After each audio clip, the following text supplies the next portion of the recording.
was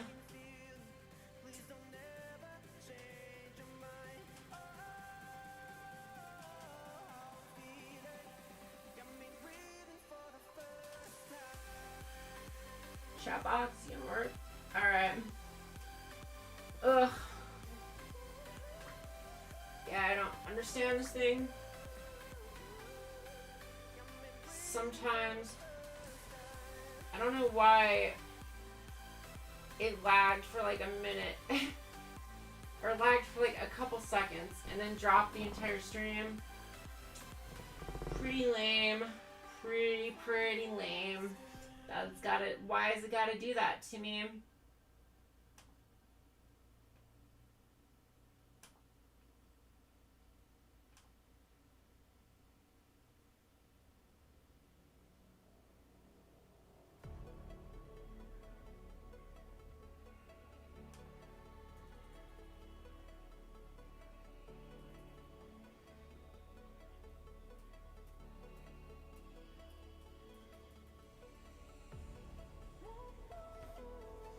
Oh my gosh, what is this?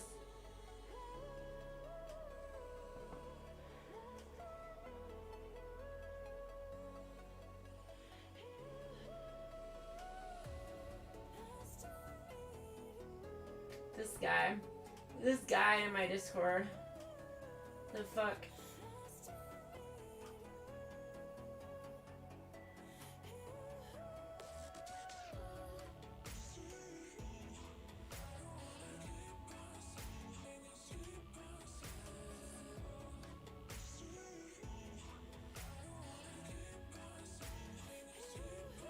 Whatever. Banned.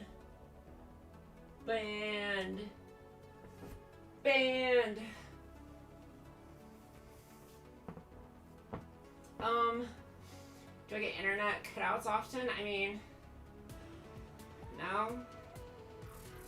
Just while streaming. And yeah, it's hardwired. I've got it plugged into my modem right there.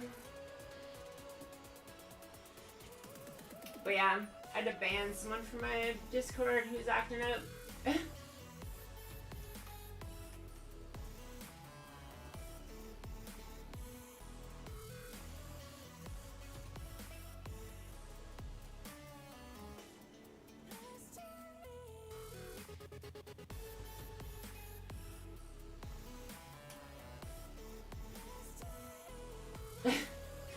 Oh yeah, what was, it sucks because I really wanted to finish that discussion, like what we were talking about, you know?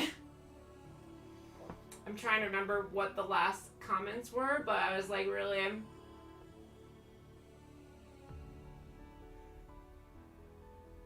having some thoughts there, you know? Having some thoughts. Gosh.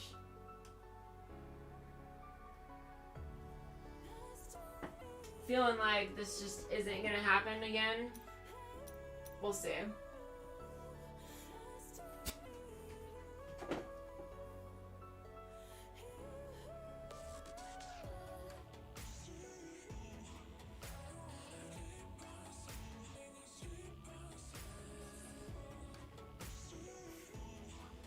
So yeah.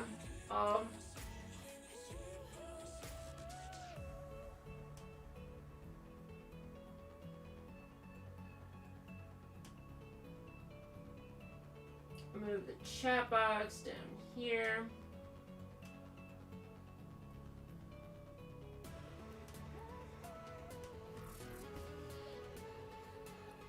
Sexuality is too complex for labels. Yeah, there was that. I remember that, but then there were some other things. What was I talking about? I was talking about,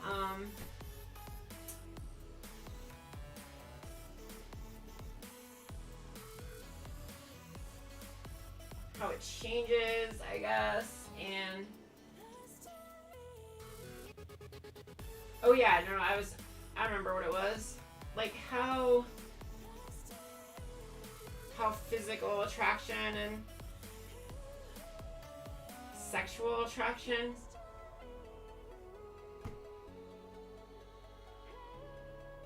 how those could be different, I guess.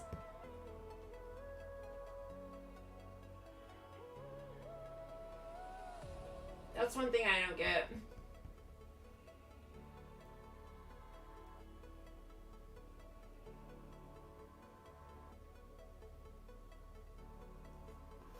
How I can be like physically attracted to someone, but not necessarily sexually, I guess.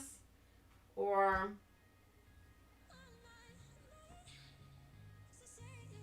something like that.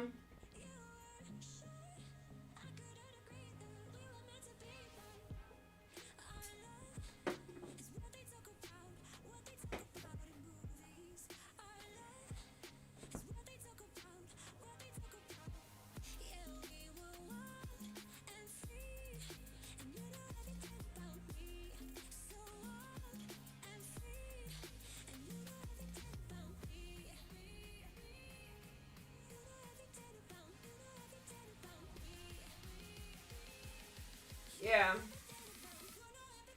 Just a hater.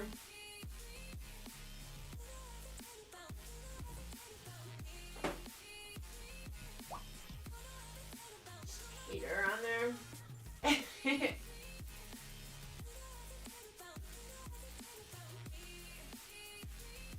Yeah, I don't understand it. Tasha, I guess.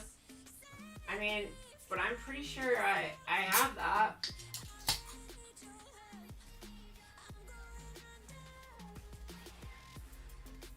Pretty sure I have that.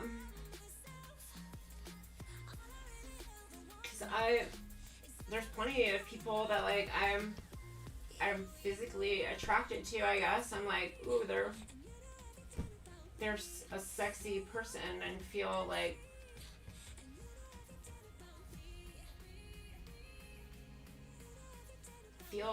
attraction to them, I guess, you know, but don't want to have sex with them, basically. I guess just not interested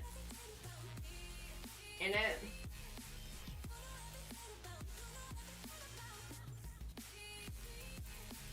Maybe it's a kink thing too.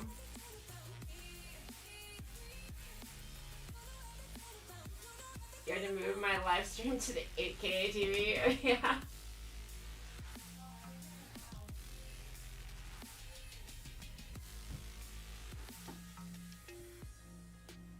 Probably part of being Demi. Well,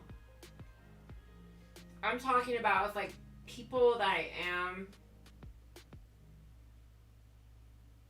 into, though, still, you know, like people that I do know and like and everything.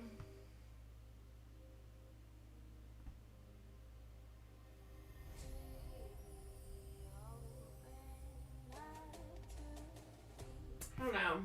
It's weird. So weird. I don't even know if Demi is right for me or not either, because there are people that like, there are people out there that I will instantly connect with. Like, it's rare. It's rare to find people I instantly connect with, but like Seth, for example, Seth was one of those. I like never have sex with people on the first date because I'm just not interested in it. But Seth is like pretty much the only the only real exception to that. And that's because he and I just felt it immediately, but that is not typical.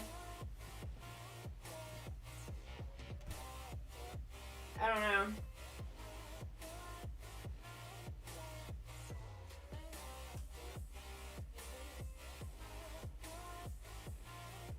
Because it's definitely not like just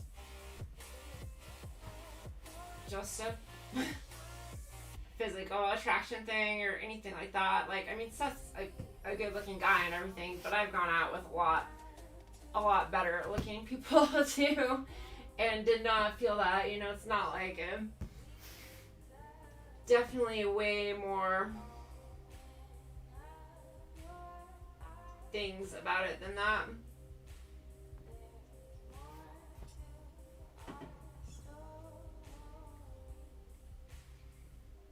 I find people physically attractive makes me want to have sex with them isn't about how they look.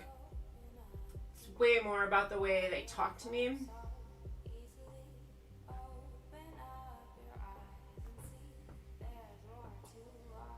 Yeah.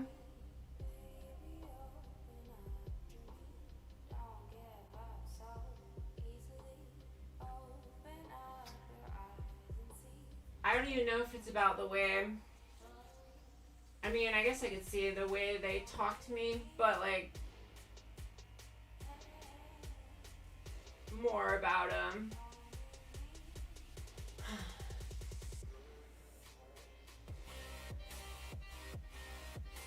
comfort, maybe.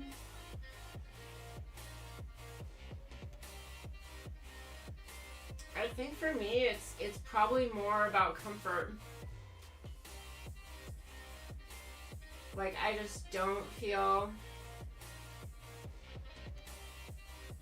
that comfortable with most people.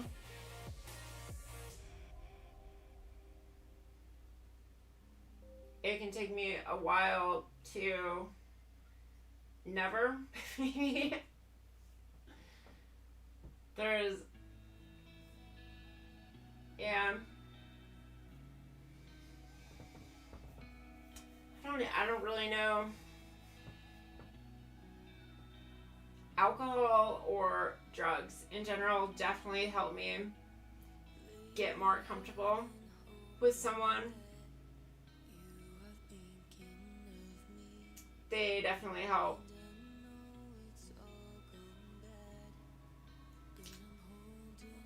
In general, I think I don't know if I've ever had sex with someone the first time without having those being involved. Not for a long time, anyways. I don't think I have since transition.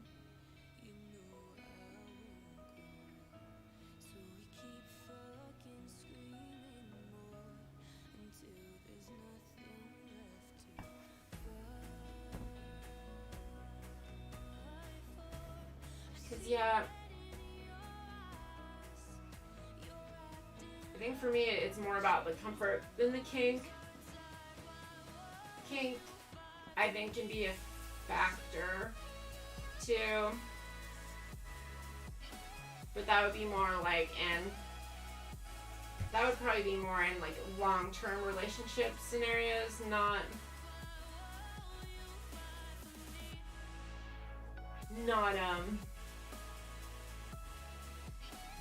like first time sexual encounters and stuff, like whether or not I'm into it. My MTF, yes. I've never had drunk/high sex before. It sounds fun though. How have you never had that? Holy shit.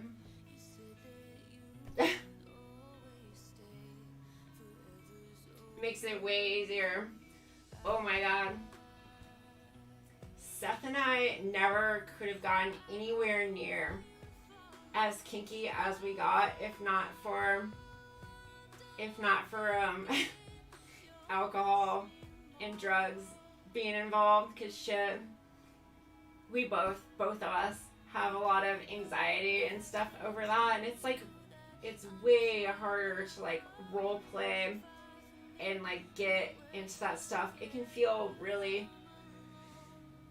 to me, can feel really silly and stuff sober, but if I'm drunk or we're on Molly, then like way easier to do that stuff. And then the more you've done it, the easier it is to do it sober too. So, you know, after we've kind of broken down the walls some, gotten comfortable with that stuff, then it just made it way easier in general. Hey King Galby, welcome back. You like it? My hair looks great, dried and fluffy. I'm like, I don't know. I wish all my hair was like this color. Platinum. You know, like platinum blonde. Rather than this like goldeny, whatever. I don't even know what color you call it.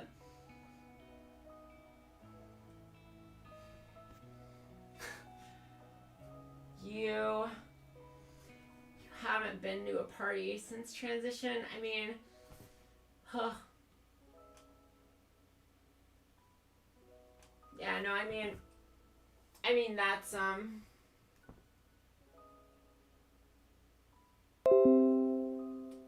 I think that's a problem for you. I think you definitely need to do that, you know? You'll have a better time.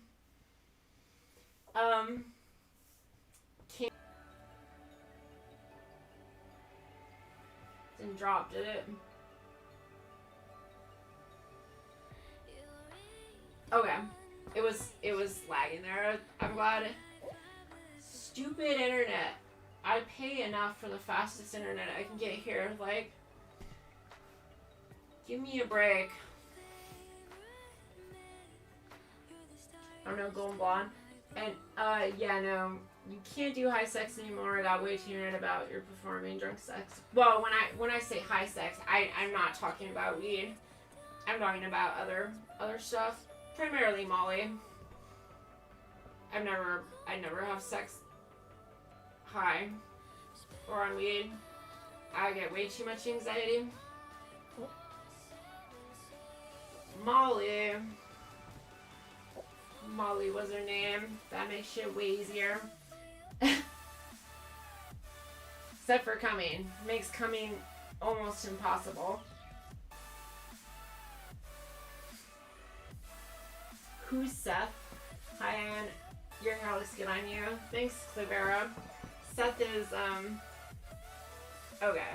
Seth was my boyfriend who left like 3 weeks ago now.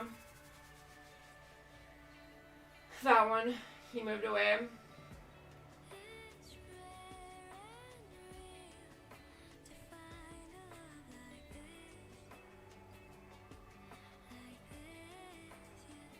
Where I was really sad and depressed on stream because of that.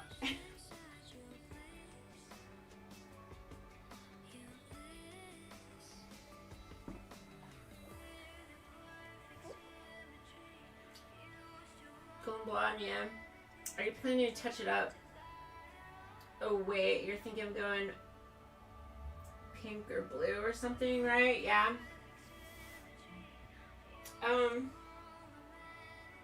I don't know what I'm gonna do totally here.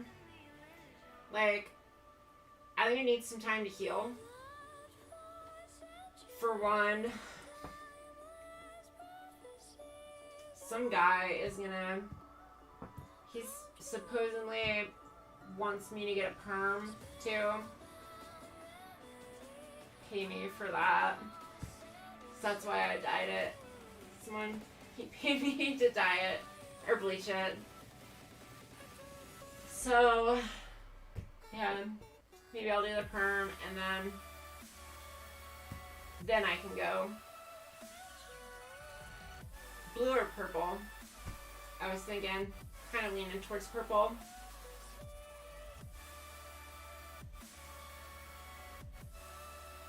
But yeah, it might not be a bad idea to touch it up to, like, I don't know. I think I would like it more, just like all super platinum.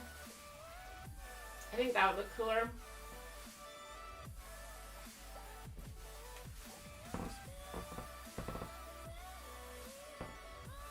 All the little duckies.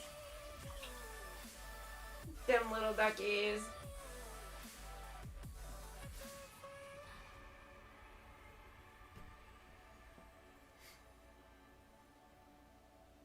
Cheers, guys.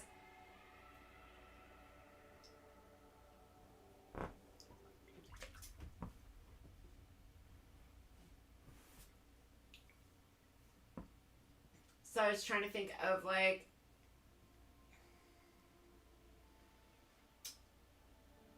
good ideas for videos too.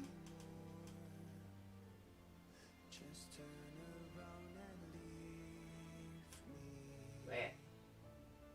Okay. Yeah, that's good. Like what videos to do? Whew.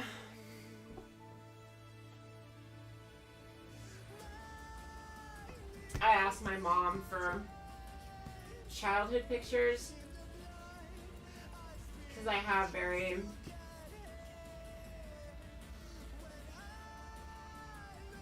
zero of those. So if I had childhood pictures, maybe I could do the transition timeline one. Almost feels like cheating doing that too, but maybe I could do a good one.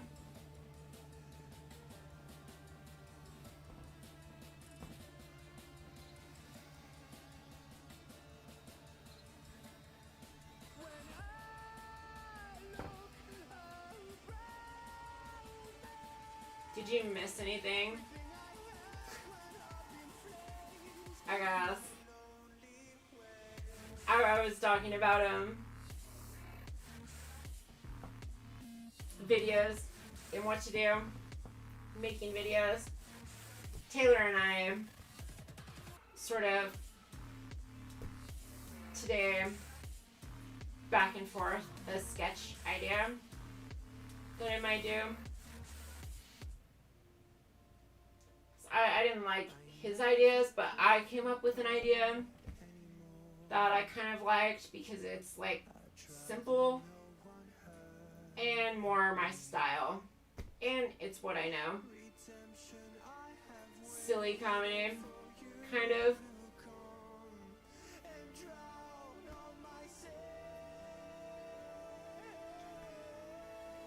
And it'd be easy to execute.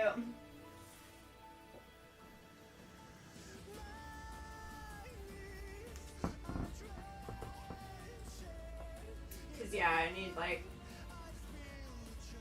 what I was thinking. Alright, here was my idea. For just like an easy... Didn't like his ideas though. Yeah, I mean like, his are all,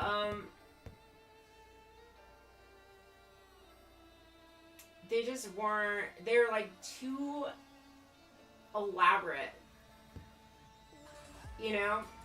And that kind of gives me anxiety and intimidating. Like, I kind of wanted something for like a first video to sort of dip my toes in the water with some of that stuff.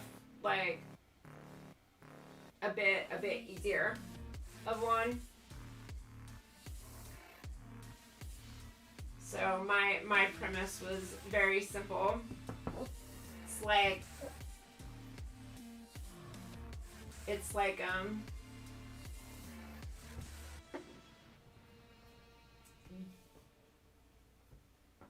post-op dating and like going out with a guy. You don't realize it, but going out with a guy who's a chaser and then gets upset that you don't have a penis. Basically, that's the premise. Like, disappointed that you don't have a dick.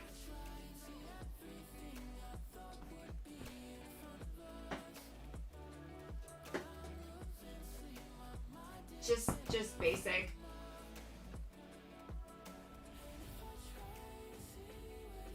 Would come down to like the setting and direction and, you know, specific acting and whatnot to make it funny, but I think it's like a very solid basic premise there to go with that would not be too difficult to execute.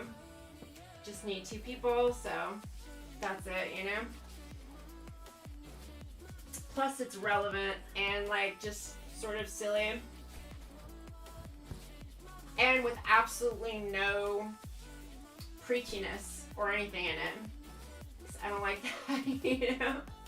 Like none of that. No moral lesson or whatever. It's like no me getting mad or anything about that. I just want it to be plain old silly, you know?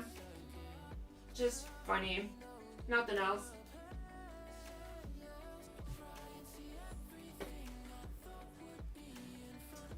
Oh my god, you don't have a dick? You should be disclosing that, you catfish? Yeah.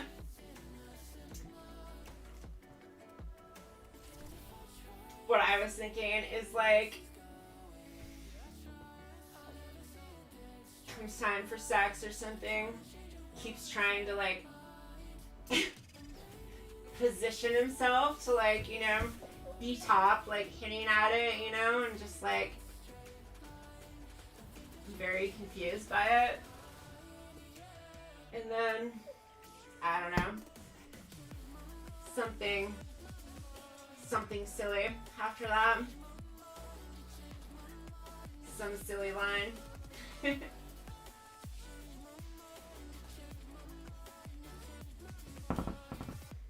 But yeah.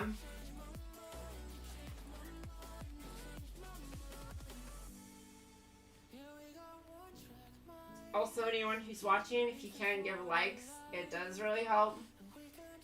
Helps me get to new viewers, but you'd watch that? That's good to hear. I think it would be funny. Just a short thing, you know, it's not like anything long or whatever. Probably could be like almost a TikTok, you know?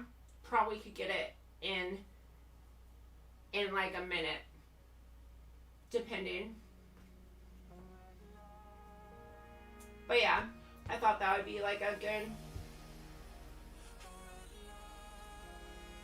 like first sort of video like that. Because I've done a couple before that are porns. I'll have to send you them, because I've done a few like silly porn stuff, which I really enjoyed doing. Like, I thought it was funny, like super fun, just like trying to make it as silly as possible. Like silly one-liners, like just cheesy, ridiculous stuff, and I like that. I kind of got into it too. I was like I'm really nervous about like trying to act or anything like that, but you know, actually doing it, I was like, alright, I can do it, I'm not terrible, I guess, and it was fun. Hi Chris. Thanks. Glad you like it. I've been torn on it. I don't know if it'd be a good idea or not, but I'd love to see you vlog the nightlife in your area.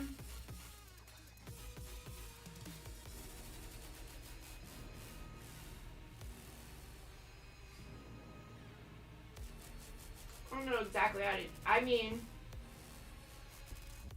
how to vlog it.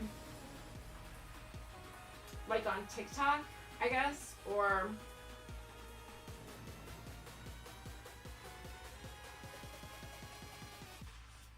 yeah, I don't know. I could figure something out maybe.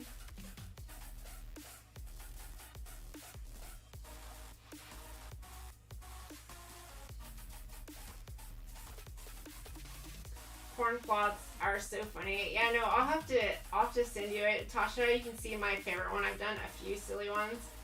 It was like my two most silly ones were like a doctor comes in and like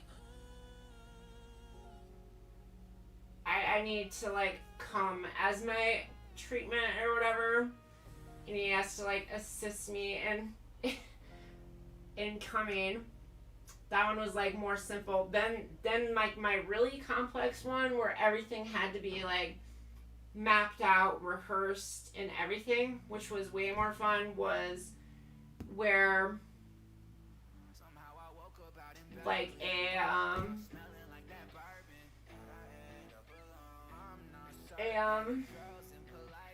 I don't know, some girl being like punished in her room, dad's coming in to talk to her, everything like that, and like I don't even remember exactly what it was about. Oh yeah, I was like, it was I was punished or something for something to do with like my my stepbrother and being stuck. I don't really remember exactly what the lines were in it, but you know, it was definitely about that.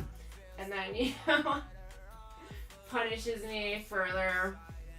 And then, yeah, no, it was very silly all the way through with lots of stupid stuff.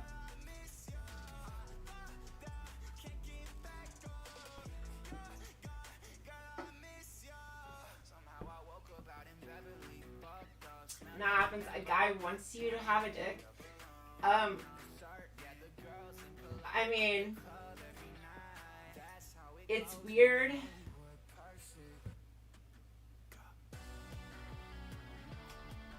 Like, it does. Yes, it definitely does happen. Clavera, like, less so. It's more online. They really, online, you're doing something, they really want trans to have dicks. It's like really, really important. You know? But in real life, dating, it's less of an issue, but those people are still out there, for sure. But there's way, like, how to explain it? Like, there's way more people interested in me after surgery than before, but it's a different group of people. No longer are there all the guys that wanted me to have a dick, because there's definitely those that want you to have a dick. And then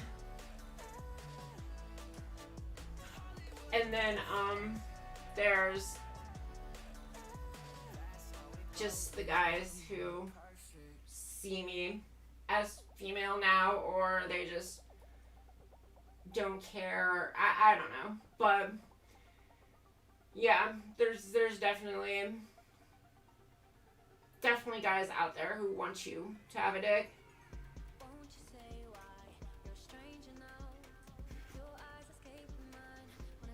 So lame, you love it, yeah. Ever want to hit them with, no, I don't have a dick, but I can get a really big strap on, if that's your thing? Oh, believe me, I've done that. I have a really big strap on, and I've fucked people, fucked guys with it. One time live, did it live on stream, not on here, but yeah.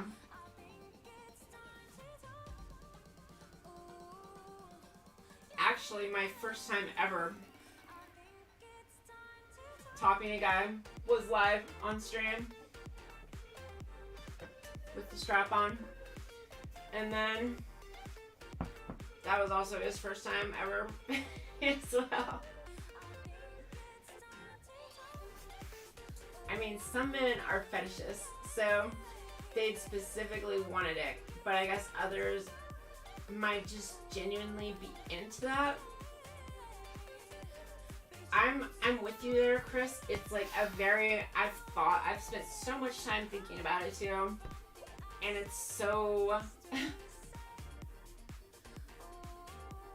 such a weird phenomenon, and like I can't totally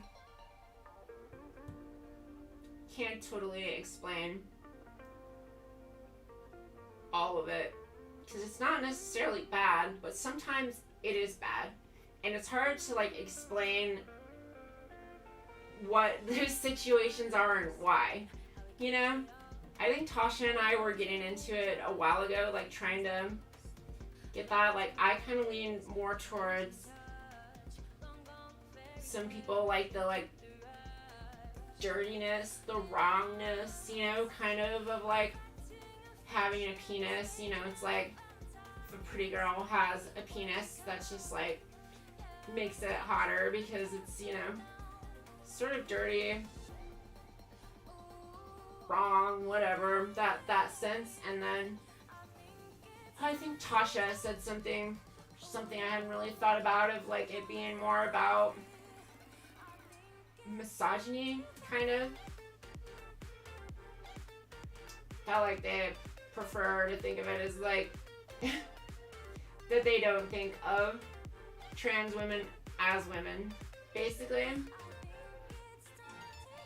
That way I can see them more as like femboys, I guess, and like not really. I don't know. It was something like that, I think. You'd have to remind me, Tasha. So many people love to jerk off to pre-op girls, less are willing to date you and actually introduce you to their families and stuff. That's absolutely right, Tasha. Absolutely right. You know, it's like they just want the fantasy. That's part of it too. They want the online fantasy of that, but then nothing beyond that. They don't want to actually, you know, be with or date those people or whatever. They find them very hot because of their own personal bullshit, basically, is what it comes down to. Their own personal bullshit. And being cowards. Essentially being cowards, you know. Worrying too much about what other people think, I guess. There's a lot of factors, I'm sure, though. I don't think it's something that's just easily like lumped into one thing. I think there's a lot of things going on there, and it can kind of be hard to sift through it all, and like it can be exhausting too. Dating in general can be like exhausting and all that, but doing it as a trans person can be extra exhausting because there's like so many other additional factors thrown on top of just the regular old difficulties.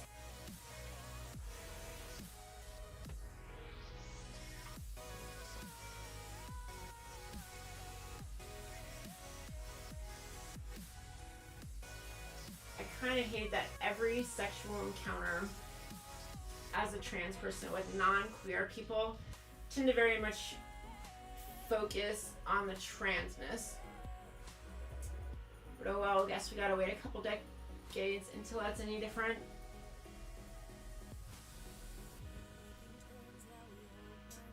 Well,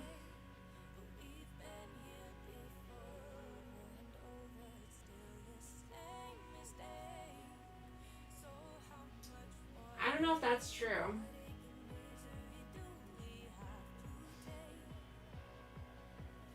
I personally don't feel that way.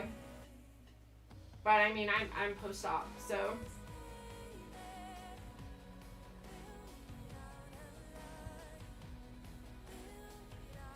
but yeah, I really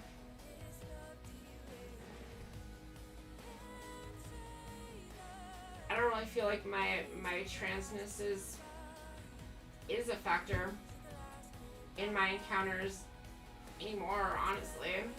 Like, in general, because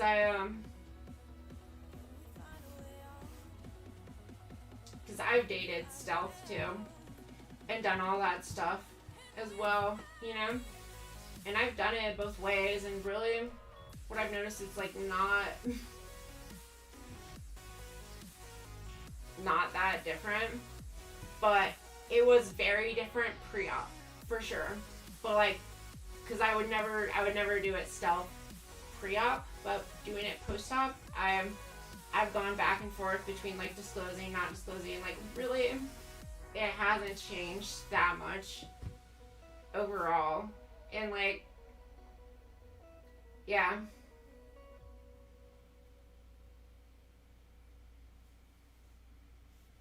It's been like that in my experience. Pre-op trans guy. Yeah. I mean, pre-op, it kind of is gonna have to be a factor, right? I mean, I went through that too. It's like, it's gonna have to play in things, right? You know? It's obviously you're not gonna just be as straightforward as sex between those, whoever you might be dating, sex between those genders might typically be. It's obviously gonna be very different, you know?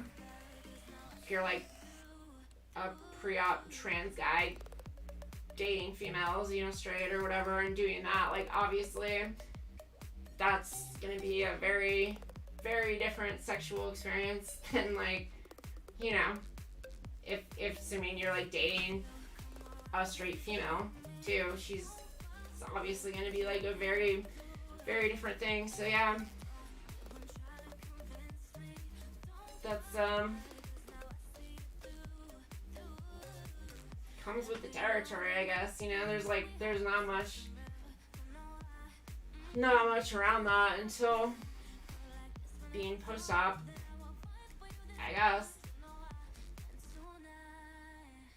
It's definitely worse for FTMs, like, for sure. That's way, way rougher.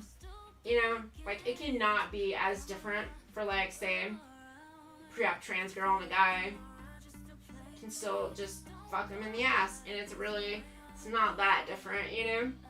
But it's gonna be pretty different for, I guess you can use, like, strap-on or whatever. I don't know exactly what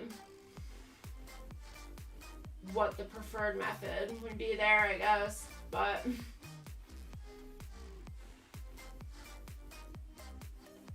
I suppose it probably depends on the person, right?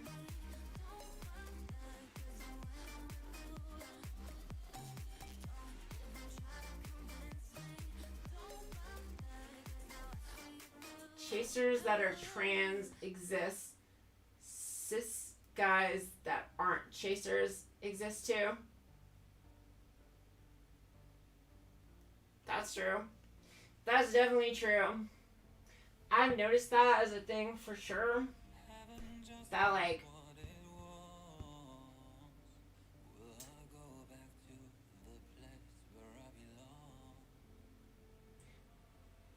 it's hard, like, the whole T for T thing, you know, like,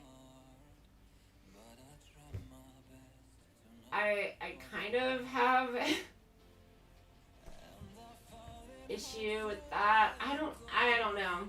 It's weird. It's a weird thing that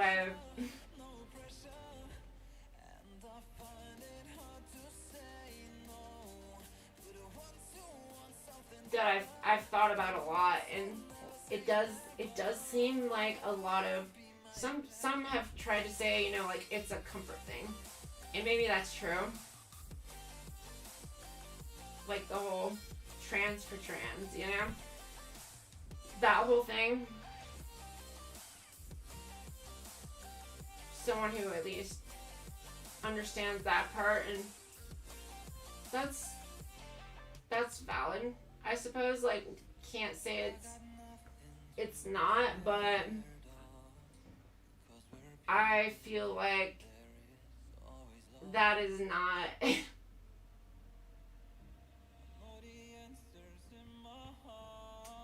I don't know how to explain it. Like, there's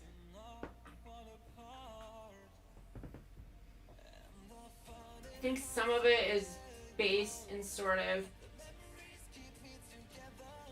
lack of courage, maybe. on some trans people's parts, like, just being willing to take chances on cis people, you know? Because, like, I've never dated anyone trans or, like, anything like that, and I've just always dated cis people, and they can be very supportive, you know? Like, just because they're cis doesn't mean they can't be, like, legitimately supportive or understanding or into you for non-trans reasons or whatever, you know? There's that, but then there's also the, like, chasing factor. And I do feel like there's a lot of trans people out there that are also chasers themselves, you know? They are, like, really into that. They're, like, into trans people for, like, in a kinky sort of way. And they can get away with it almost because they're trans. Sort of like the, you know, like, you can get away with shit that is, like, clearly other groups would be, you can't get away with saying, right? You know? If you're gay, you can get away with calling people fags, whatever, you know, stuff like that. It's sort of along those lines. Like, if you're trans, you can get away with, like, pretty much just being a fucking kinky fetishist chaser towards other trans people and get away with that, you know? But it's, like, definitely a thing. It's not to say there's not, like, any legitimacy towards the trans for trans, but, like, from what I've seen, a lot of it is that, because I've seen a lot of trans people who are, like, super super into me, for example, that's like an inordinate amount, and that's like, and I don't know, it's just in some ways it's really hard to differentiate too. I mean, I don't really know, it's hard to tell exactly, but I know there's some, like, fetishizing and those sort of things going on there, for sure. Totally agree with that, yeah. Hi there, Homer Batman. I think a lot of exclusively T for T people are not willing to take the risk with cis people. I think so too, Chris. I think it's just, like, a lack of courage, you know? Just to, because it's obviously way easier and more comfortable. It's safe, way safer to go with a trans person than someone who isn't the same as you in that way, and you have to, you know, take more of a chance with, more of a risk, and, like, so yeah, I think that's scary for a lot of people.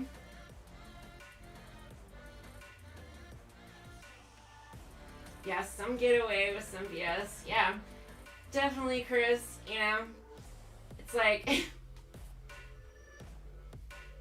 it's funny, because I'm not really complaining that, like, I can obviously, there's a lot of shit that I can get away with because I'm trans, you know? One of the benefits, I guess, of being, like, a, you know, like, one of the very few benefits, really, when it comes down to it, of being, like, a, you know, basically shit on minority, like, that has a lot of fucking problems and bullshit that they have to deal with in their life. Like, at least we can, you know, voice our opinions on some things more freely because of that. That's, like, one of the, like, very small consolation prizes, as I see it.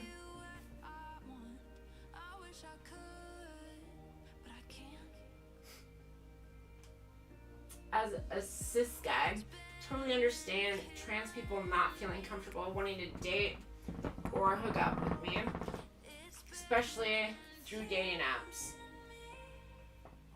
wish there was a way for me to be like, no, I'm cool. Yeah. I get that.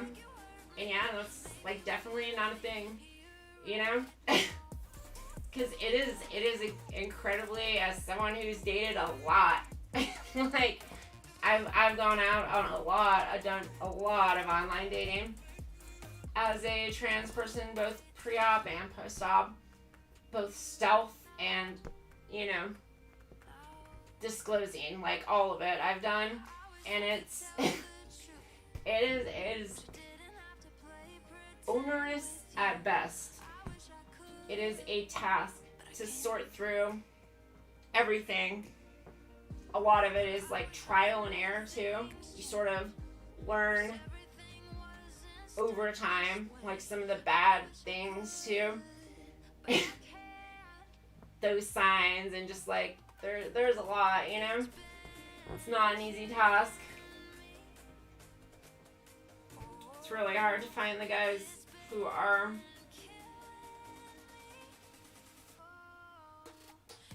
cool, basically.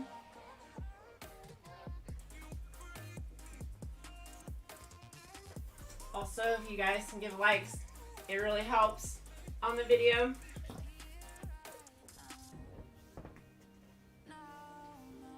Trans people that automatically exclude cis people aren't worth your time anyway.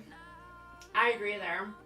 Any trans person who's like, that's why I don't, thanks guys for that. That's why I don't like anyone who's like specifically looking for something. I do not like that, you know? Any cis guy who's like really set on a trans girlfriend, or any trans person who's really set on a you know, trans girlfriend, boyfriend, whatever. And like also going the other way too. Less common, but still shouldn't be, you know, shouldn't be trans people who are like only want cis people, or, well, is more common, I guess, cis people who don't want trans people. That is common. Thanks for this, appreciate it.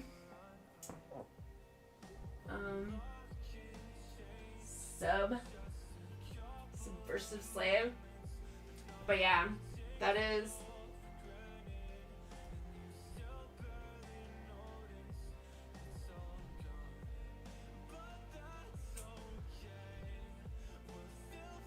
I think all of those are unhealthy. Really, when it comes down to it, you know? Just as cis people shouldn't be excluding trans people, like, trans people shouldn't be excluding cis people either, you know? It's like, two wrongs don't make a right, you know?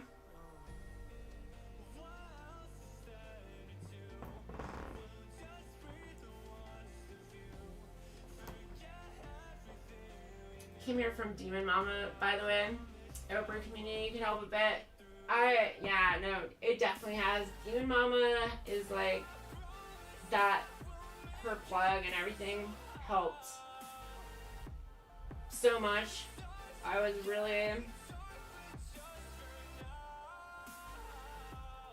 really tempted to give up on everything, and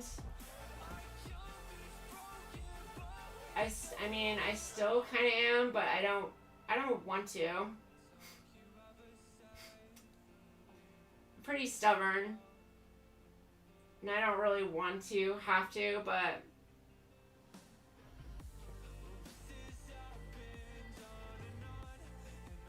we'll see. I appreciate the boost, and like I'm gonna try and at least give it some time and some effort, and see if I can at least make progress. If I can't, you know, then after like a month or two, I'll probably have to call it then, you know. But I'm gonna try it.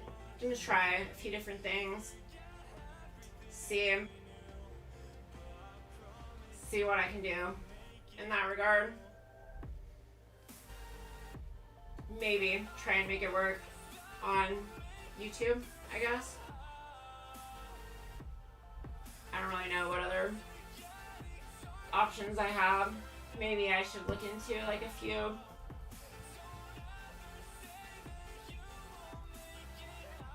of the like more obscure ones. I don't know.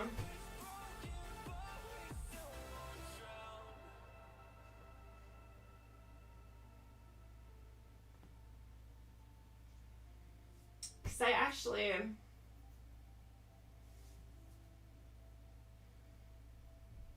probably should. I don't know if anyone does have any recommendations towards other streaming services or anything.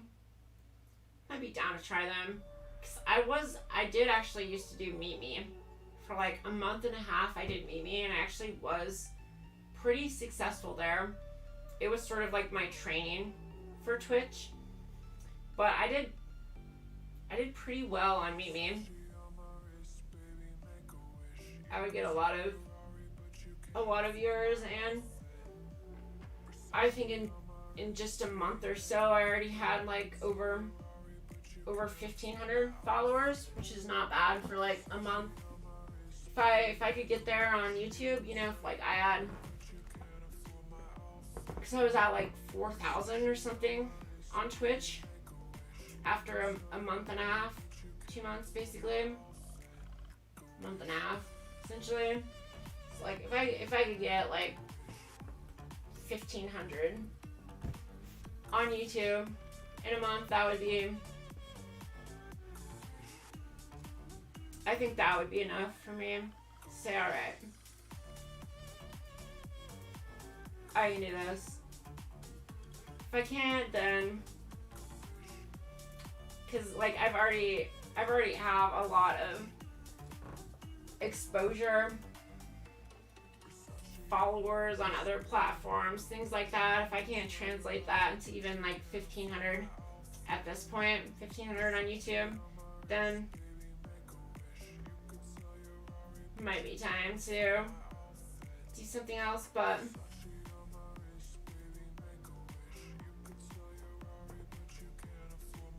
treating people as individuals is way more fair than generalizing and stereotyping them. Yep, exactly, Tasha. So I think people really shouldn't care about trans or not, and trans people, same thing. Shouldn't just be like looking for other trans people or fetishizing them or any of that. I think it's all unhealthy, you know? Doesn't need to be done.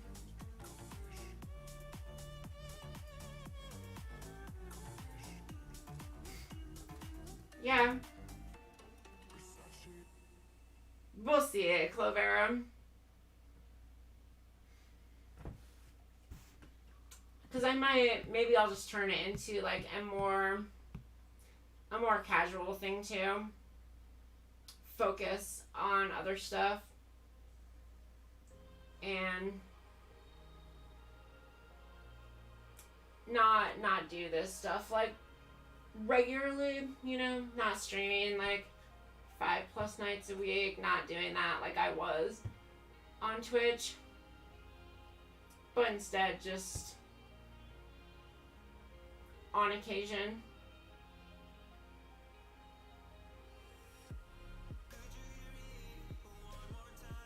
It's just hard. It's hard to go from that. Like, I really had my routine and I really enjoyed it and everything, and to sort of switch it is like, or to stop doing it sort of feels like admitting defeat. Letting the trolls and the transphobes and whatever win, and I have a hard time doing that. feels like, because I already do feel like I let people down, you know?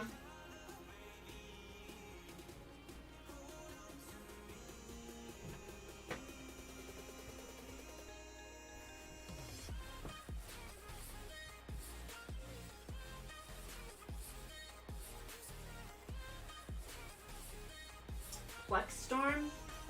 I've not heard of that. I'm gonna have to write that one down. Right, quick, add it to my notes thing. So I remember to actually look into that. Cause what else is there besides Plex Storm? I remember like Mixer being a thing, I think. I don't know if that's even around. I remember someone having like is Mixer still a thing? I don't even know who owned that one. Was that like Microsoft's or something? Mixer. Streaming, let's see. It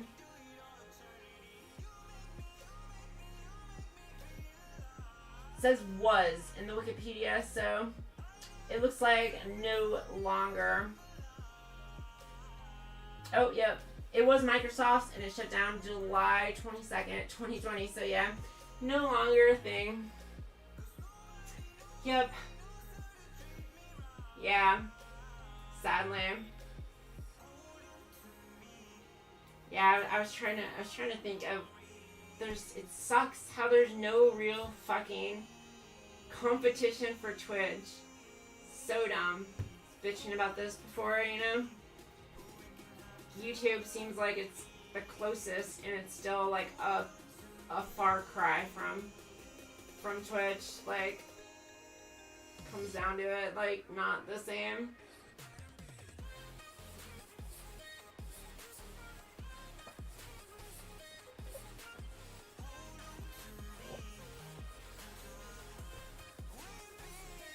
You're excited to see me put out videos and stuff? Yeah. Oh. I need to...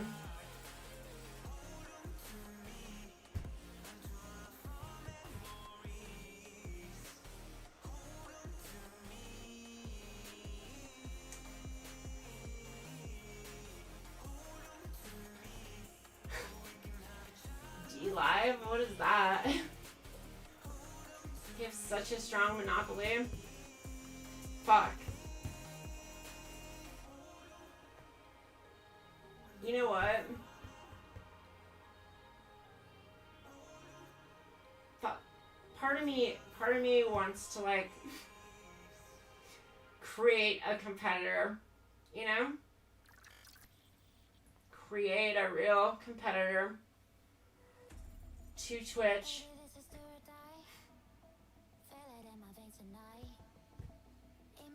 I feel like it's such a missed opportunity and sad how I see how poorly everyone who tries seems to execute it. Like, how hard would it be to just take everything Twitch does right? Like, it's very obvious what they do right. Take all that and then just get rid of the shittiness. Like, is it really that hard? Like,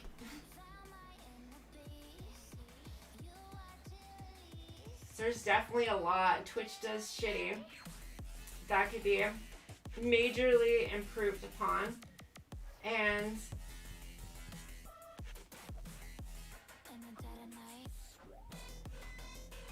it's unfortunate, like, the hardest part of that, I feel like the biggest barrier is how much hardware you need to run streaming, because it's very like a lot of bandwidth, like, to do video streaming. You know, like, if it was anything but that was like so intense, there would be a ton of competitors out there.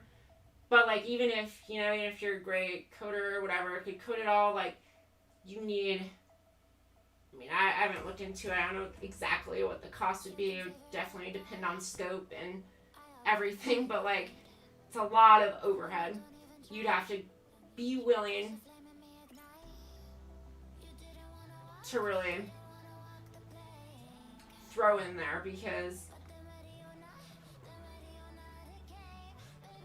you need a lot of bandwidth, a lot of computers, server farms, whatnot, to actually host streaming. So that is sort of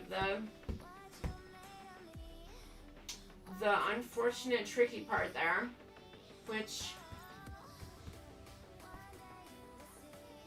like, how would you do it? You'd have to do like a local rollout, I guess, you know?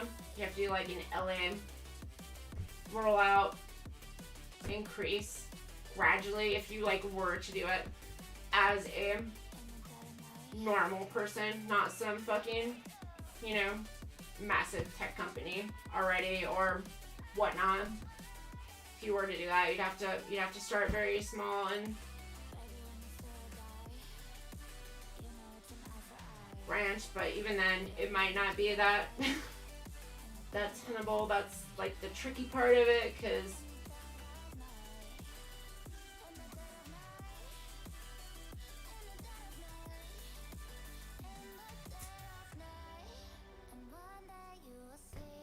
yeah.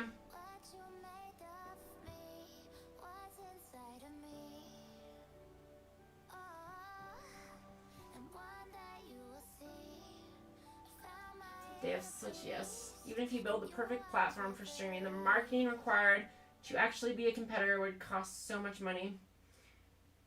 Yeah. I mean, what you need is,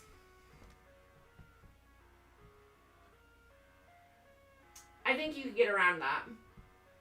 I think if you had a good enough, like legitimately had a good enough platform, it wouldn't matter. And I think there are ways to come to like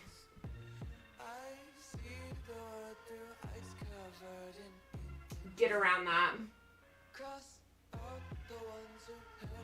Because if you're attracting like good streamers, like if you're, you know, what you're doing is truly better enough and you're able to attract good streamers to them, then that the audience will come naturally, right? Because they'll be self-promoting and all that, you know? I mean, part of it is about getting the quality streamers and content on there.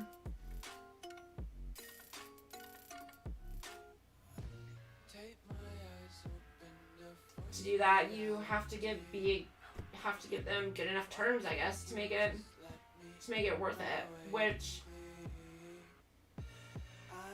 it's really really hard to say those things without, you know, to try and pretend like I know numbers, overhead, like costs, all those sort of things. But one thing I do know is larger companies, the bloat is ridiculous. And I've watched it because I used to work for other independent contractors too, and as they got bigger, the bloat got worse. Like, things got more fucked up. You look at companies like other companies that basically exploit independent contractors in a similar way, like DoorDash, Uber, all those sorts of things.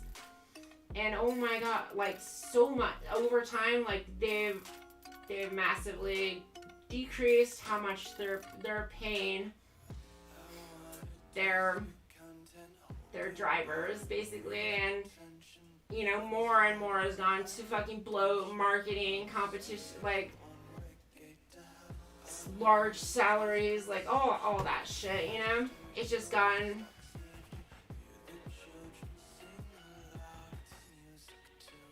poorly managed, really. Comes down to it. how is it a cool way to donate? Clovera. I wanted to make it an adult-focused social media site for ages, but it's a logistical nightmare. Yeah. I believe DLive originally caught on because they got a couple big gaming YouTubers to stream on there. But it'd be hard to get anyone with the budget of a normal person. Yeah, that's the tricky part, you know? But it's one of those things that, like, you know, Field of Dreams, if you build it, they will come. And, like, in that same sense, you know, if you build something good enough, you might be able to convince some big investors, you know? Go and pitch it to some of the larger firms out there. If you did manage to actually build it and set it all up, and all you really needed at that point was investment for, you know, getting some streamers to come over, some marketing, some more servers, and that sort of thing, like that is a very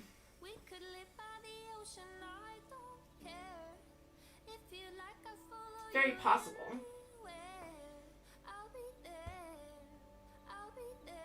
It would obviously be a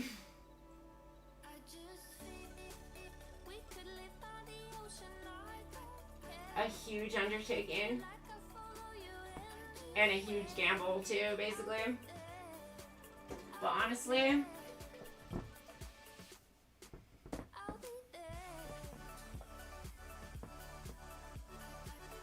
I wouldn't mind doing that. Someone came to me today and they're like, hey, let's code this shit, you know? I'd be like, alright, let's fucking take them down, you know? Fuck them.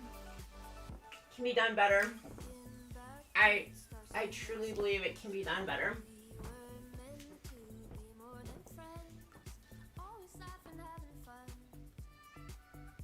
Mixer bought Shroud and Ninja and barely any of their viewers actually followed them. Is that true? None of Ninja and Shroud's viewers followed them?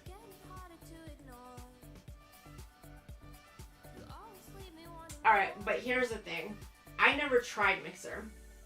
I don't know what, you know, was it actually a good platform? So, like, lots of love and wishing you the best of luck for the future. Thank you. Let's put that on there. The board. I haven't been using this sucker, but let's throw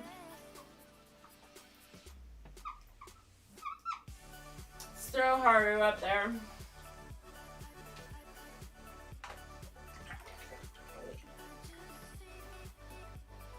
I kind of do like the blonde, the black, maybe. I don't know. Mixed feelings on it, for sure. But yeah, you know, it's hard because I didn't actually get to see the platform that was Mixer. I never logged on there or anything like that. You know, was it actually good? Was it well designed? Was, you know, or was it very lacking, like YouTube currently seems, you know? Were there a lot of engineering flaws and oversights? Like how you can't browse easily on YouTube to find new live streams where you can't. There's no emotes. There's no, like, a lot. There's just a lot that seems to be lacking here.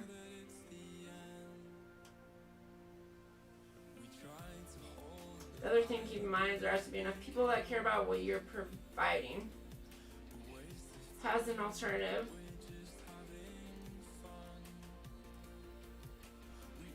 Well,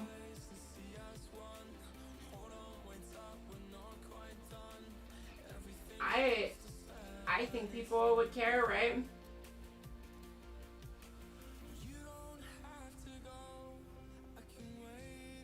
I think people would enjoy like much better payout ratios, for example. And because 50%, 50 fucking percent, are you kidding me? That is ridiculous. Let's be real, 50% of their earnings, like for providing the platform, like that is ridiculous. That is ridiculous. For companies that don't really, that like really barely help you at all, like, and certainly don't have your back or anything as far as just there's a lot. 50% is definitely too high. It can absolutely be done for way lower than that, and even if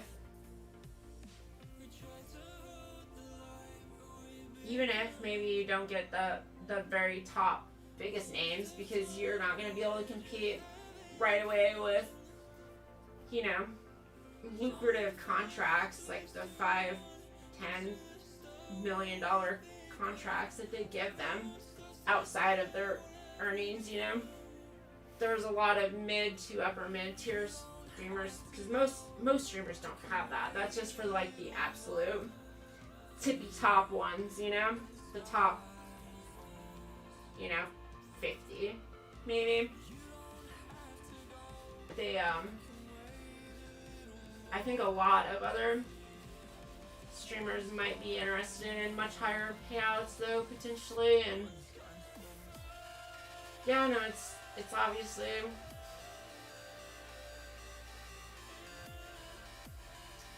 it's a whole difficult thing, but I think a lot of it what would make a lot of it easier is if you integrated a way such that transition from Twitch to there was seamless. You know, I think that would be a key part of the engineering, where you know, you can like almost just like, you know, click a button and all your emotes, all your fucking badges, all your you know, your biography, your banners, your fucking panels, everything just like basically transferred over in a seamless process, which isn't that hard to do if you built your platform around doing that, you know. Very, very feasible. And I think that would be, because that is one thing I hate for sure. I hate doing those things, and I think a lot of other people do, but if it was really just that easy, they'd be like, yeah, maybe I'll try that, you know? Try it for a night or whatever. But yeah, it's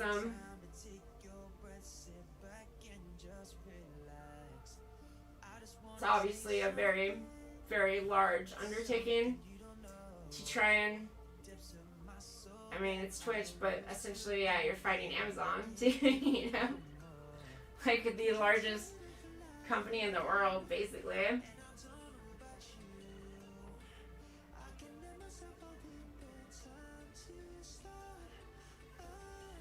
But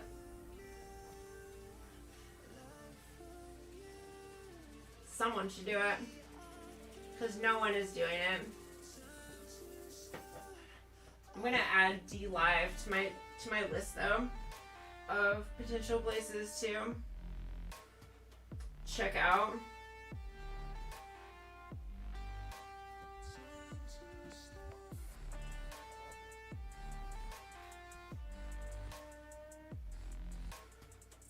No, Twitch will hold their monopoly until there's cultural shift and they stop being seen as the cool platform. Yeah. I think blonde is good, especially with the black bikini for contrast. That's what I was kind of thinking tonight. I was like, I should do black. See how black on blonde looks like. Major contrast.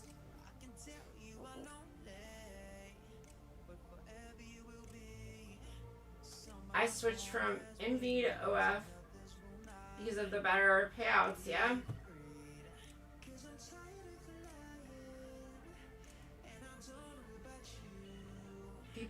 A lot of people have gone to OF over other platforms because the payouts are so much better. So much more reasonable to get 80% rather than 50 or 60%, you know? That is way too much. And that is the same that Twitch is taking. Like, an 80% cut is like a much, even 70 or 75% for streaming. Maybe a 70% cut that moves up to 80, something like that. I think it's very, very possible. In fact, I'm almost certain it's possible. There's companies out there doing it, you know? Obviously, it's like feasible. And not just that, there's a lot of other things that can be done that I think are important. Transparency. Not just indiscriminately banning people. Taking a firmer stance against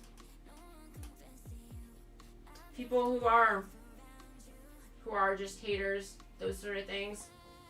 Twitch is very weak against that. They refuse to actually enforce that sort of stuff.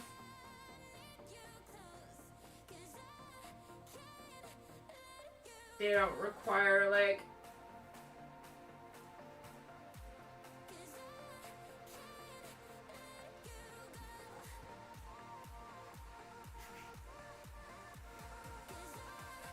they won't IP ban. They won't do things like that. That could seriously discourage people. Which, given they should absolutely be doing, like, it's harder to do stuff like that if you're starting out as a company, but when you have an overwhelming monopoly, you absolutely should be doing that. Chris. Wishing you the best of luck with whatever path you decide to take with your content. We appreciate and support ya. Thank you. Thank you, Chris. You know what? Throw that up there too. Why not? I've done this in a while.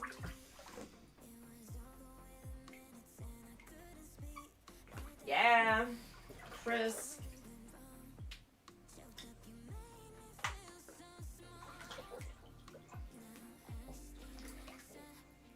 Just barely fit it all in here.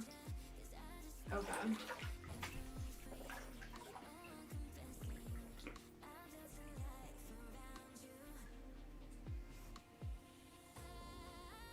So viewers can buy D-Live currency. Like, Twitch has bits, but as viewers talk in your stream, there's a treasure chest in the room that gains additional currency, and the streamer can open it, and it hands it out to the people who've been active in chat. It's a way for viewers to gain free currency. Usually the stream I've watched, after the chest is opened and people get their free handout, they usually just return it back to the streamer. That is interesting. I like that. I'd love to see it happen, but I just don't think enough people care about what's ethical in online space. I agree with you, Tasha, but that's why it has to be, that's why the engineering is so important and why it needs to be so well designed. not just benefits for the streamers, but there needs to be benefits for the users. Because like this, YouTube, like it's not it's not that well designed, you know? There's no browsing features. You can't easily find the kinds of people that you want to find. And you know, so that is a big part of it too. I think is you have to fix those things. I think this could be huge on YouTube if they made just like they bet a little bit more on it, took a few more chances, and actually went in on the streaming with like their already built-in user base. Like, it would be so easy. It'd be so easy to crush Twitch. I really don't understand it. But they make it almost impossible to find streams. Like, there's no browsing. Like, you can't just go and like find a hot tub section like you can on Twitch, or find a music section, or like with a ton of different things to look at from all sorts of, you know, different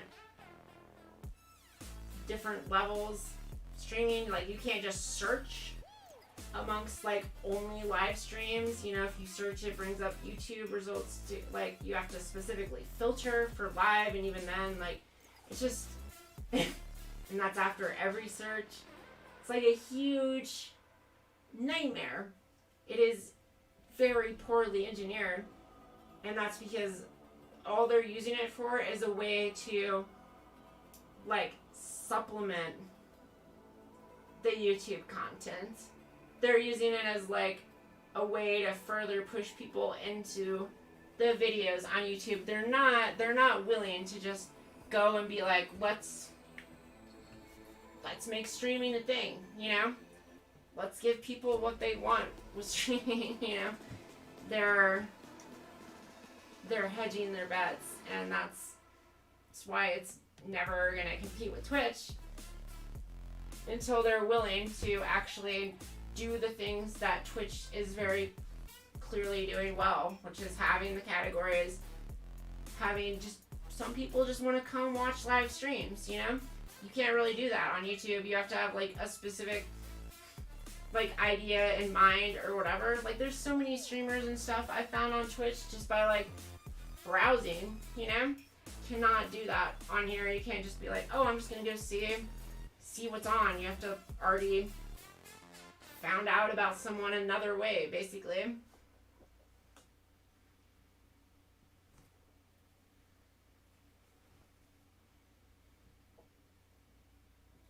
YouTube clearly doesn't care enough to invest in it.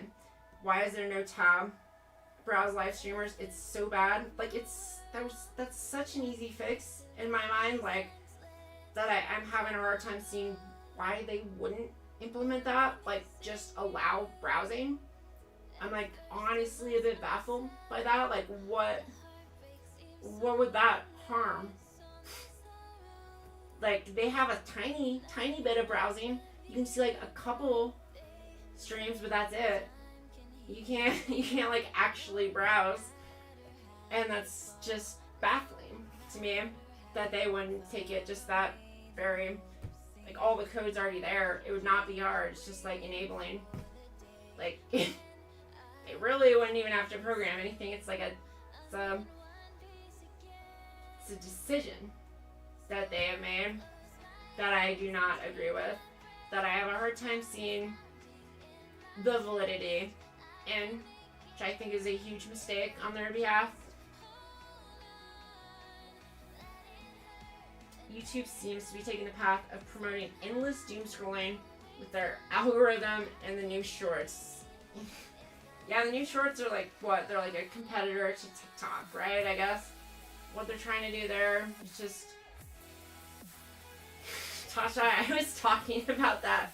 In my last stream, and it's ridiculous. I mean, or is it? I don't know, but part of me kind of almost believes that Amazon did just like have some kind of under the table deal with Google to be, you know, an anti, just to avoid the anti-compete monopoly clauses and that sort of regulation, you know, just like, all right, you guys do live streaming, so no one can say we're the only ones doing it. You know, you guys have it too, but just do it as poorly as possible. You know, like, it's kind of seems that way.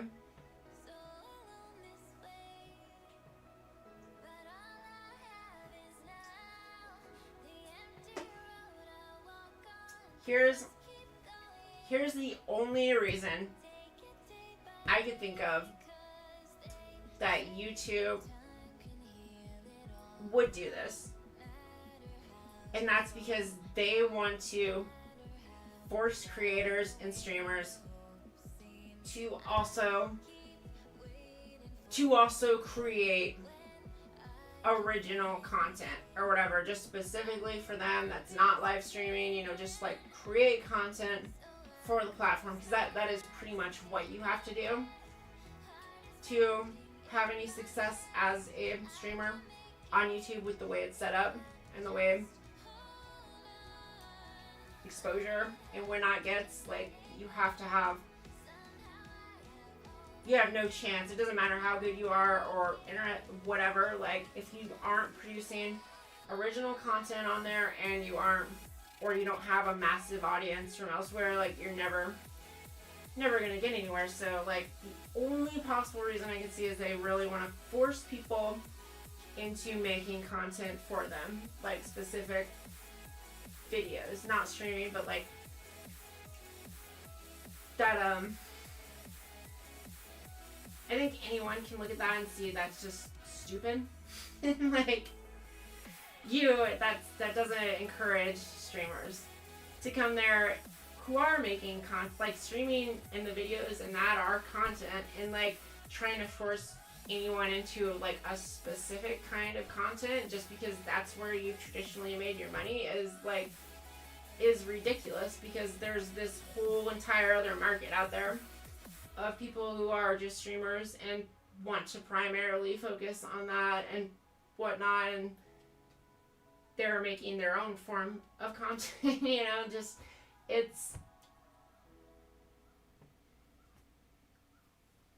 think it's a mistake. Definitely a mistake.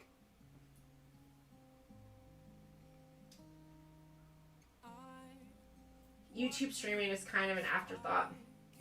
Google has never really cared about it. I agree. Harusan, it definitely feels that way. Really feels that way.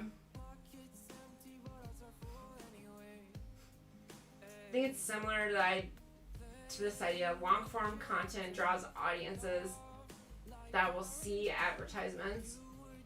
Isn't streaming long form content though? You know? Like, really long form content. I mean, way longer than most videos. And like, Twitch is showing ads throughout that too. Like, how they show an ad every time. You have to watch ads every time you even click on a streamer, you know? And then automatically every hour, and then more often by streamers running ads of their own choice. It is very long form content that has much higher engagement than an average YouTube video, because I would imagine that ad revenue would be like much higher there, because people are if they're watching a streamer and whatnot, they're far more engaged, interacting and stuff than they are with just, a video, which, probably a large percentage of the time is just playing in the background, or whatever.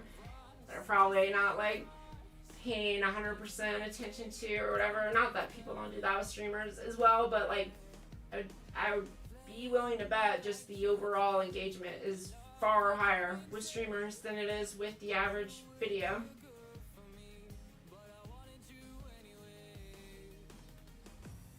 To force creators to conform to the forms of content that keep most people engaged, which streaming is not.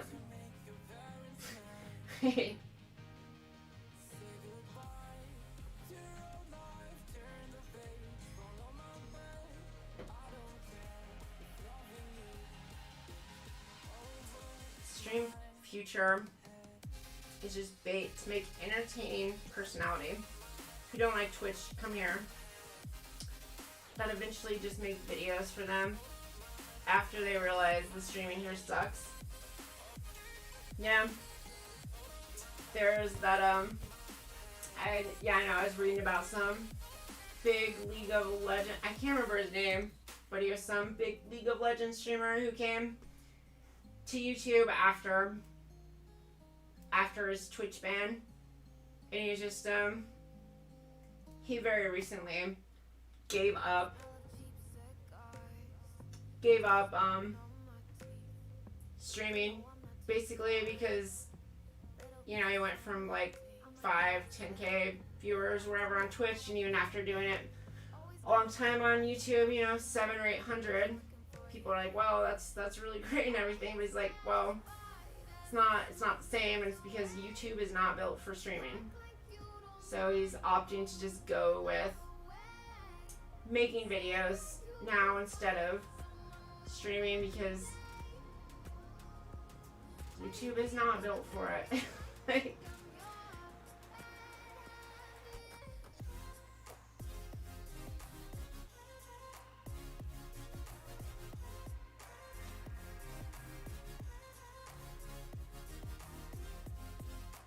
so yeah, that is exactly what he's doing, you know? He's just making videos for YouTube now that he's focusing on that rather than streaming, because he came here after Twitch banned him and had like massively decreased levels of success, and now it's just making videos. You're not wrong, yeah.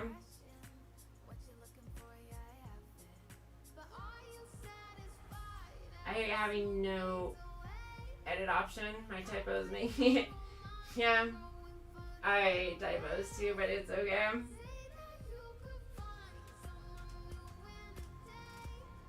Is streaming on Facebook an option? From what I've heard, it's even worse. Like, it's really bad, basically. Even worse than like YouTube. But I have been considering trying it, I guess.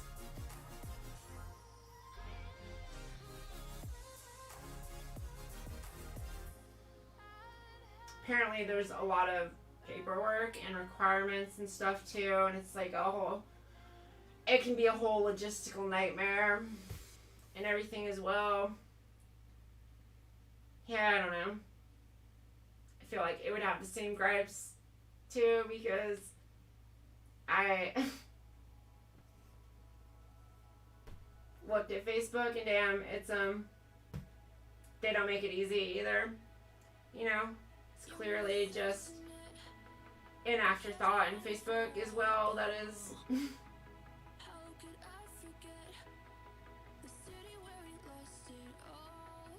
no real effort in. All of it just seems absurd to me. Seems absurd to me that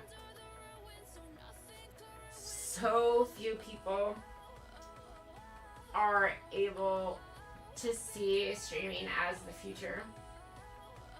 Like, it's ridiculous, I think, how few people are willing to see that, but like a lot of millennials and Zoomers now especially are so into it, and like it's only that's only going to continue to increase. Like it's just ridiculous, I think, that more companies are not taking this time where there's only one actual power in streaming, and that one actual power is like clearly fucking so many things up. So many things doing wrong that are not that hard to fix. And to have a situation like that where something is very clearly the future and no companies are actually willing to bank or take chances on that or whatever, it's just a little baffling to me.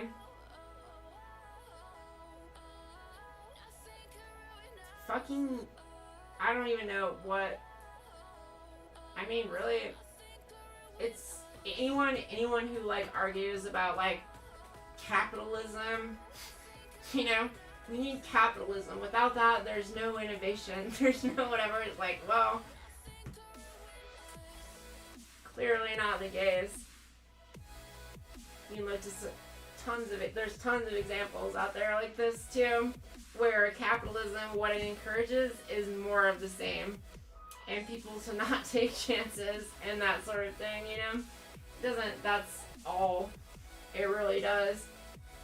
Keep the rich and doing what works. Makes it difficult to take some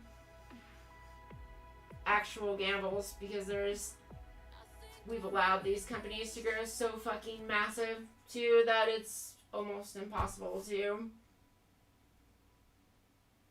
actually combat them, no matter how much better of a product you might have or better ideas or whatever. Doesn't seem to matter. Just a whole messy thing, I guess. I don't know. Somehow I feel like being a trans streamer on Facebook would be way fucking harder because people aren't able to hide behind a fake username when they ask those tough sexuality/gender questions.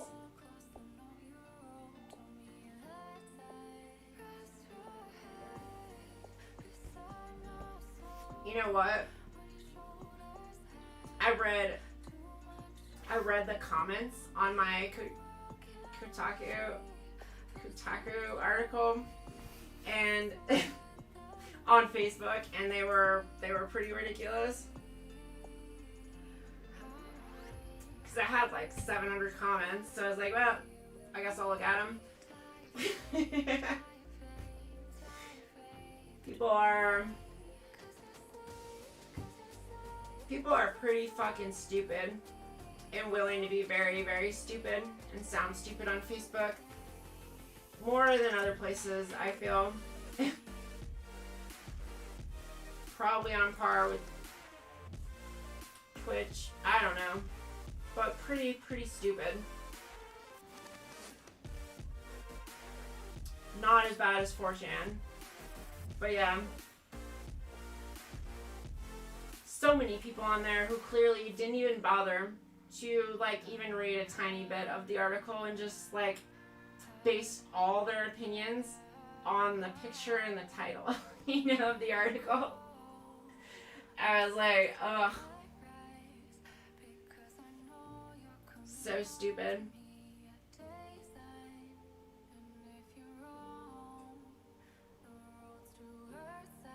There were a few nice ones though, so that was enough, you know. There was at least one comment on my eyes, and yeah, the comments on the article were also interesting. I liked the comments that were on the actual article on the page. Apparently I got flagged as staff on like someone made a comment, and then my reply to that comment, both of us got flagged as staff, I guess. There's only 2 staff comments, and it was like the original comment and my reply to it got flagged as like the default ones, I guess. Staff flagged on there, but I was like, alright.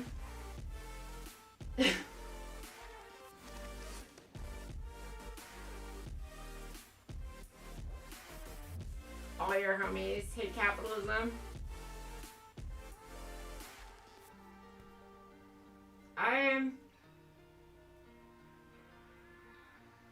I think capitalism, just like religion, they both had their places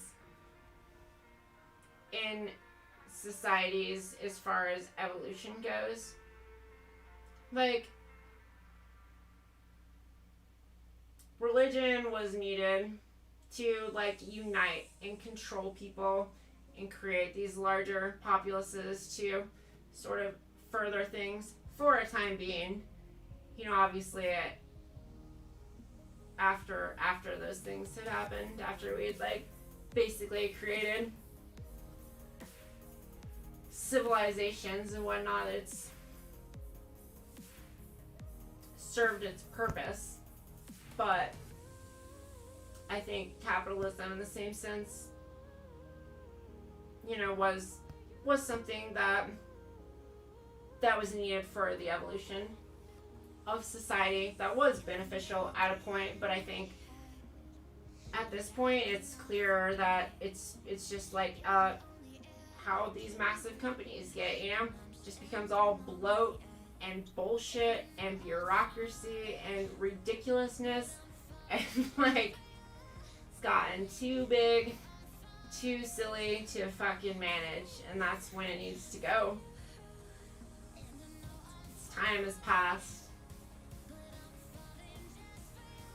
Never look at the comments on a mainstream source discussing anything even remotely related to trans people. It wasn't that bad. I was okay with it. I was curious. What was bad though was when there was a big 4chan thread on me. Reading that one, I learned my lesson there. Never to go on 4chan again, especially if there's something about me with hundreds of comments on it. I learned that. Sorry, I'm not able to join in on the fun. It's way to past my bedtime. Glad Demon Mama shouted out so I could find out about you. Hope everything works out for you. Thank you, Prime. I appreciate that. Thank you so much for the support. I'm trying here. Let me throw it up there. I'm doing this tonight. Prime 03. Is that an 8 or a B? It's an 8. Prime 038. Oh god.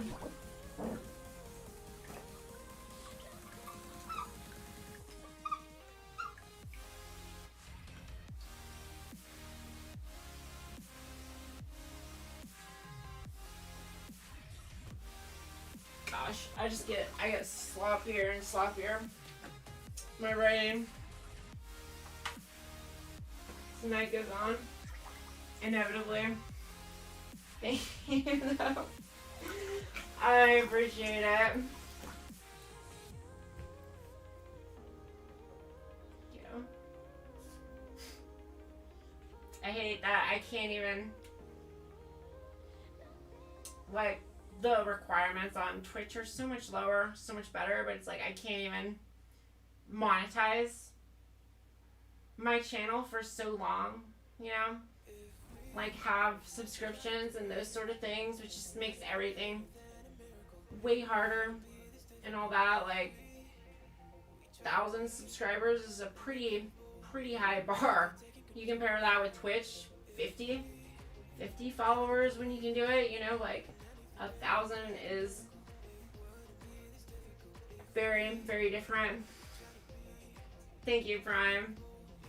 I appreciate that, and Demon Mama so much for that. She's probably the only reason that I'm still streaming now. I was very much leaning towards, you know, not sort of just giving up and hoping that on the very unlikely chance that Twitch actually bothers to give a fuck and look into any of it and unban me. Very unlikely. But yeah.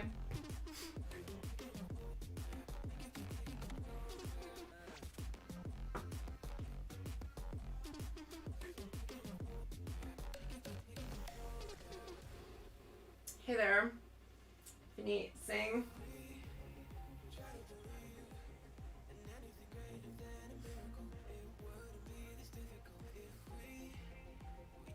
Got a bruise here, big one.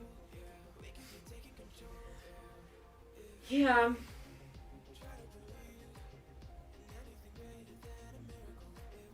The annoying thing is, if you were making videos here while you were still streaming on Twitch, you'd be able to shout out your YouTube and you'd have those 1,000 subs easy. I know.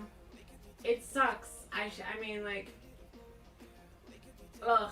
It's so annoying, because, like, if I had my audience still from Twitch and I had ever promoted this, like, I didn't, I never promoted YouTube or I didn't even have it on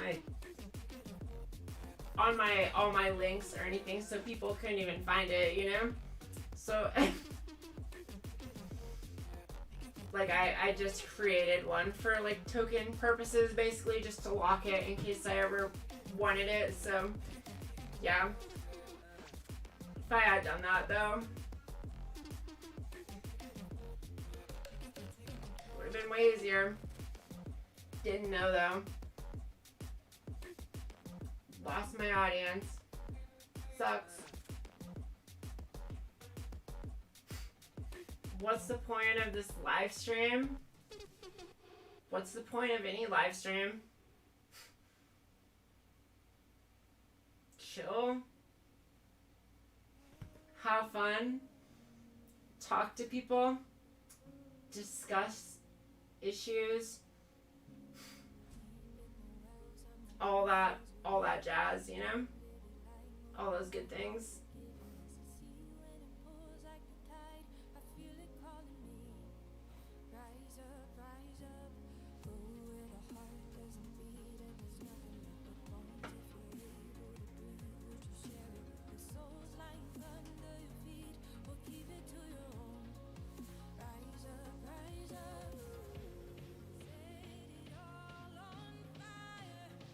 Wow. There we go.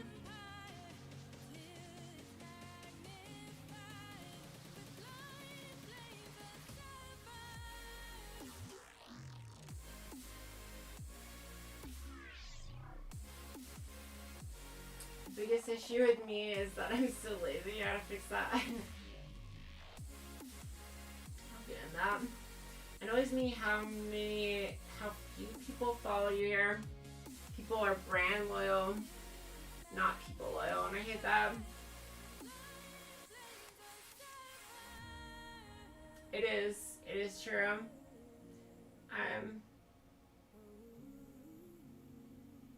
I am a bit disappointed by that, for sure. I was like, really? Like, Killer Queen and Sir Woman Respecter have not even stopped by once when they would never ever miss my streams on Twitch, you know? And Sir Woman Respecter, my only, like, true OG, like, he was around in, like, March, you know, and never missed one of my streams. Always there. You know, to not even stop by. It's like people are very set on their platform. They really have a hard time moving over, and, like, part of it is too that, like, I mean, part of it is that YouTube is not for streaming, you know? Like, it's not good for it. Because even there's a lot of people who watch my stream and stuff too, they like to be able to, like, flip between streams, you know? Maybe they'll spend, like, half the night in my stream, half the night in another one of their friends' streams, or whatever, like that. And it's like, you know, hard to do that when you can't even discover other people on YouTube.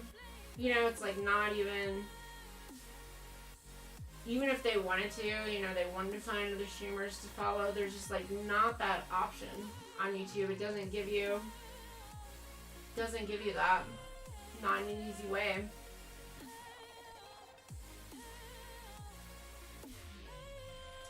chilling, Vinny. It's nice to have a casual convo with the community of friends. It's weird but fine. So yeah, Vineet Singh, I would say if you're lazy, maybe maybe you have ADHD. That was my issue for a long time, where I was struggled with laziness, I guess. As soon as I got out of like, I never had issues with laziness when I was in sort of challenging enough, like motivating enough environments, structured and whatnot, but losing that, then I become lazy. And so yeah, for me, medicating ADHD was one of the biggest changes in my life, for sure. Life changing. I could not get through transition. What held me up forever was voice. I could not get through voice. I could not pass because of that. I could not do it. And it wasn't as soon as I got on Vyvanse, like finally got medicated. I take Vyvanse. As soon as I got medicated for that, like immediately, within like 4 or 5 days, I fucking started working on voice. Something that had held me up like almost like forever. It held me up forever from being able to finish transition, pass all that stuff, and it was like that change, like finally doing that, immediately was able to start and do it. Life changing. Yes, no, I do have a Discord server. Should be in I think it's in my description, Vinny. Should be. Right? Is it not in my description? Yeah, no, it is. It's in my description.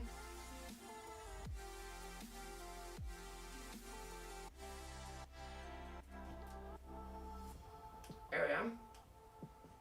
I'll link it. There's my Discord server. Oh gosh, +1 to the medicated ADHD. Yeah. Dude, medicated ADHD. Oh my god, life changing. Hi, Travis. Jester. Thank you for coming by. We were just talking about that too. People unwilling to. It's like a sad number of people who have come over from Twitch to here when I stream. Even my like people I thought would sort of always have my back, I guess, you know, they seem that way, but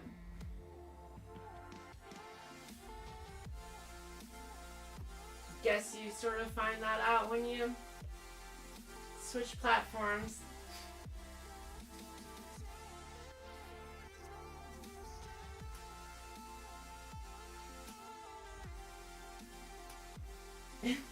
You love to stream, but you have a huge problem with getting myself out there. So I'm slightly dysphoric and very self-conscious about being on camera. You know, Prime, I never saw myself as a streamer. I never, like, it's all kind of happened by chance. Honestly, I had super low self-confidence. I'm super high anxiety, massive. I've always had like crippling social anxiety all my life. Crippling social anxiety. My mom's even like agoraphobic, like super bad social anxiety. This definitely runs in the family, and you know. Never imagined doing anything like this, but it's been sort of a long, slow process in the works, I guess, and like a lot of things that I've worked on with myself over the past several years, especially. been a process, to say the least, and you know, I randomly tried streaming, basically, for the first time when I got COVID this year, and sort of just surprised myself, I guess, with being able to do it. And the level of success I had on my first time and all those things, it just sort of has been a process that I never would have seen it coming. Like,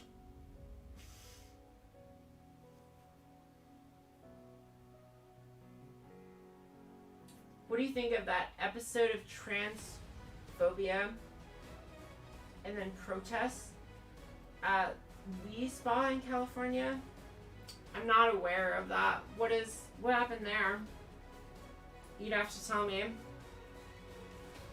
some more details. You touching, kinky bitch. Life is boring. I'm not gonna lie. Well, that just means you need to change your life, dude. I can tell you one thing. My life is never boring.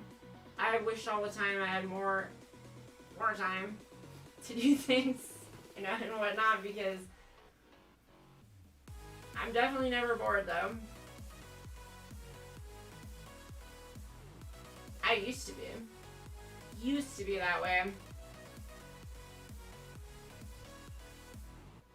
Used to be depressed, not do anything, stand, all anxiety,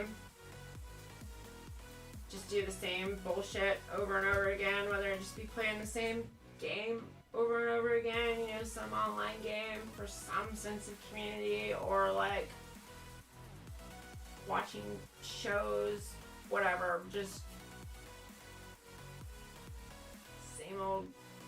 Also with work too, same work over and over again, just like same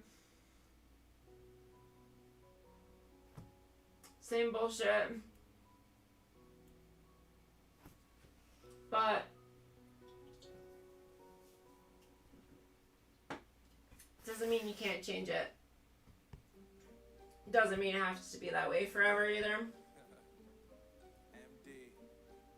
I pressed the stream button a few times after getting everything set up, but after 15 minutes of nobody watching, I turn it off. Where have you streamed, Prime?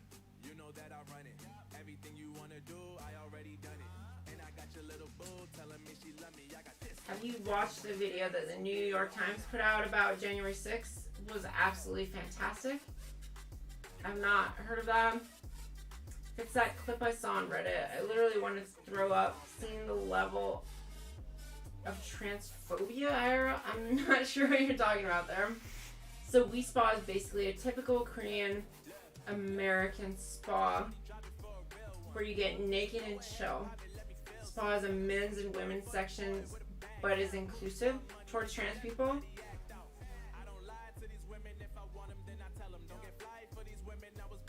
So I mean, saying obviously here, people were upset about guys. It's pretty sure it couldn't have been the other way around. It was people who are upset about, you know, trans females with penises coming into the female section, right? That's what it's always about, isn't it? Guys aren't going to complain, probably. Not as much anyways about, you know, a dude with a vagina. They're not going to be super worried about that probably, but people are probably going to complain about chicks with dicks in their section.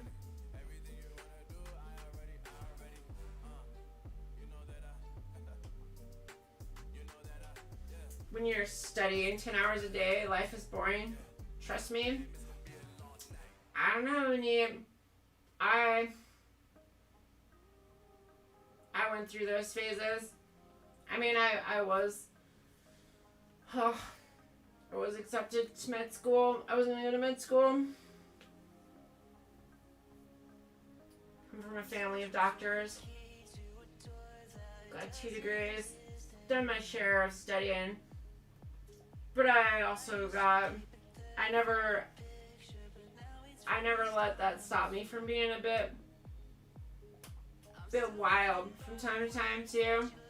Keep things interesting. As much as I could anyways. Sis Karen was at the spa. She saw a trans woman nude and screamed. Made a video screaming at the front desk people. Yeah, how did I know that it would be that, Travis? Fucking A. Tried on Twitch, did the tags, and put out notifications on Twitter and such. But I have no followers, so shouting out to myself. Yeah, no, Twitch is not... That's another thing that Twitch does poorly. Twitch is not favorable towards new or smaller streamers. What most other platforms do, most other streaming platforms, because I have tried a lot, when you are new, you'll get way, way higher promotion.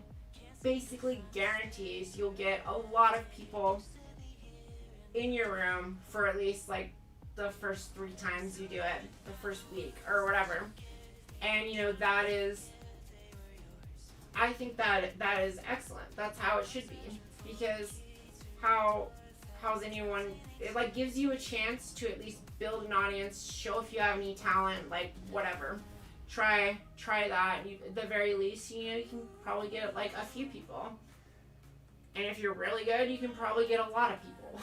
But it gives you that opportunity. And that's another gripe I have with Twitch. New streamers, not encouraging that, but if you... so in general, I would not recommend Twitch for new streamers unless you have very large followings elsewhere. It's incredibly difficult. I tried it forever, even with like, I have thousands of followers on many other platforms, you know? Like over 10K on CB, but still not easy to get people to come across, and like even with that, it's hard. So it's hard starting out on Twitch compared to other platforms, because I've had huge success on different platforms starting out. I would say find somewhere else if you want to start out streaming.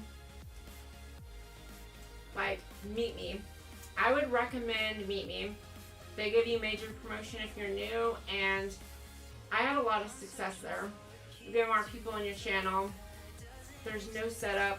It's an app you download. You stream directly from your phone. And I was doing that for a while, and I had a lot of success there. A lot of good conversations and everything. But at the very least, if you're starting out, just do anywhere but Twitch, probably.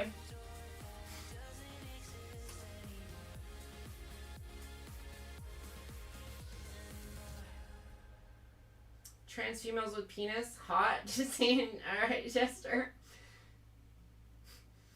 Resulted in a protest between assholish transphobes versus accepting counter-protesters. Ugh. It's annoying, Travis.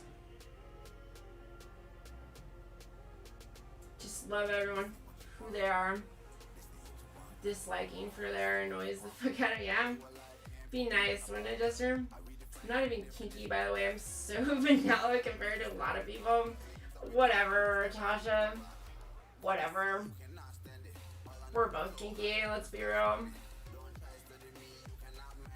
I've dated a lot of vanilla people, and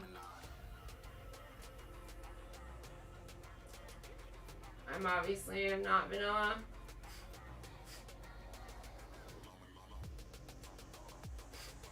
Because it's always the case. People either see trans women and go, okay, cool. Hot, or see them as evil, predatory men playing dress up. Sucks.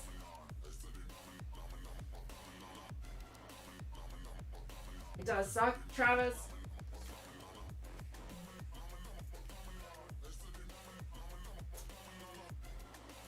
it also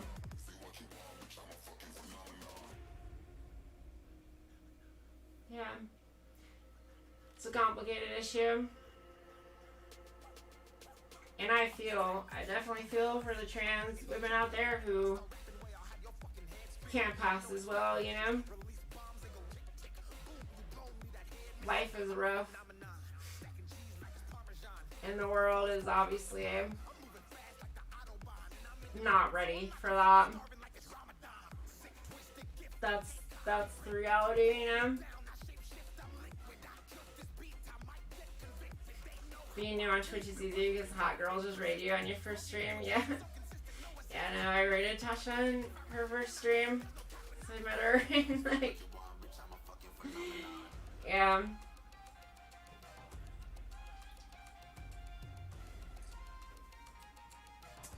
That is how a lot of smaller streamers do get anywhere on Twitch, is by having a much larger streamer raid them.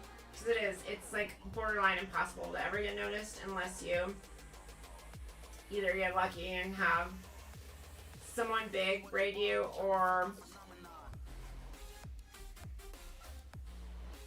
I don't even know. It's pretty much, or you have huge followings elsewhere. That's like really the only two ways. I got lucky with the hot tub thing and like being the first in the world to do that. So it like gave me an avenue to grow an audience where otherwise it would be almost impossible. It's almost impossible for new streamers without any sort of audience to have ever get any viewers on Twitch. I know tons who have streamed for years and they will get 1 to 2 or whatever, like at best, like few regulars. Like it's just not easy. Bye, Jester.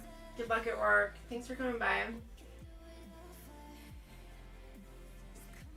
You think I'm way more kinky than you? It's not even close. Shit.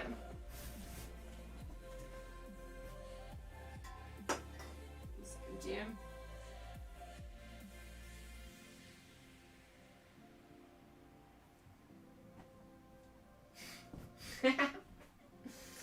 Seems. Really? You think I'm way more kinky?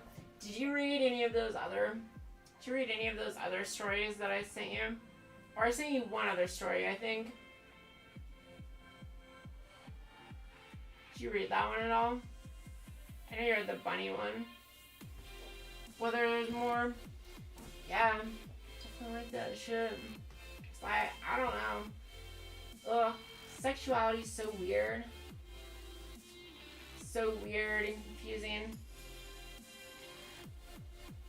Seems like there are a lot of chasers and phobes, and very few people in between. The objectification must be awful. I think, you know what I think? I think there is a lot of people on those ends who are very loud and very vocal. And I think there are a lot of people in between. But they aren't making headlines. They aren't the ones people are talking about. They aren't whatever, you know? But I think in reality, that is the vast majority are in between.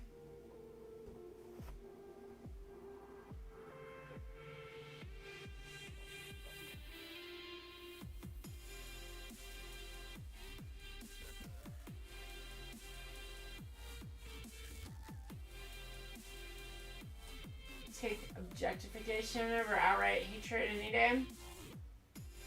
Sure.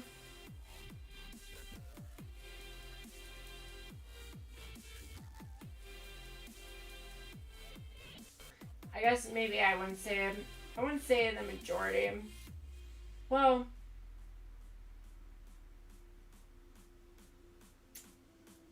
that where things fall, I think that'll definitely depend like a lot on where you are especially like what region you're in, you know. If you're in like LA, probably it's gonna be the vast majority is gonna be like the people in between, you know, chasers and the phobes. But if you're somewhere like fucking Alabama or you know like Afghanistan or whatever, you know, like it's probably gonna be a different case there. So I think it's yeah, I can say from living in a conservative state though, I live in a conservative part of the US that is pretty one of the worst places for trans people in the US probably. I'm in, well, like one of the worst states. I'm in a better city within that state, but I'm in the best city within that state, but it's still not great. And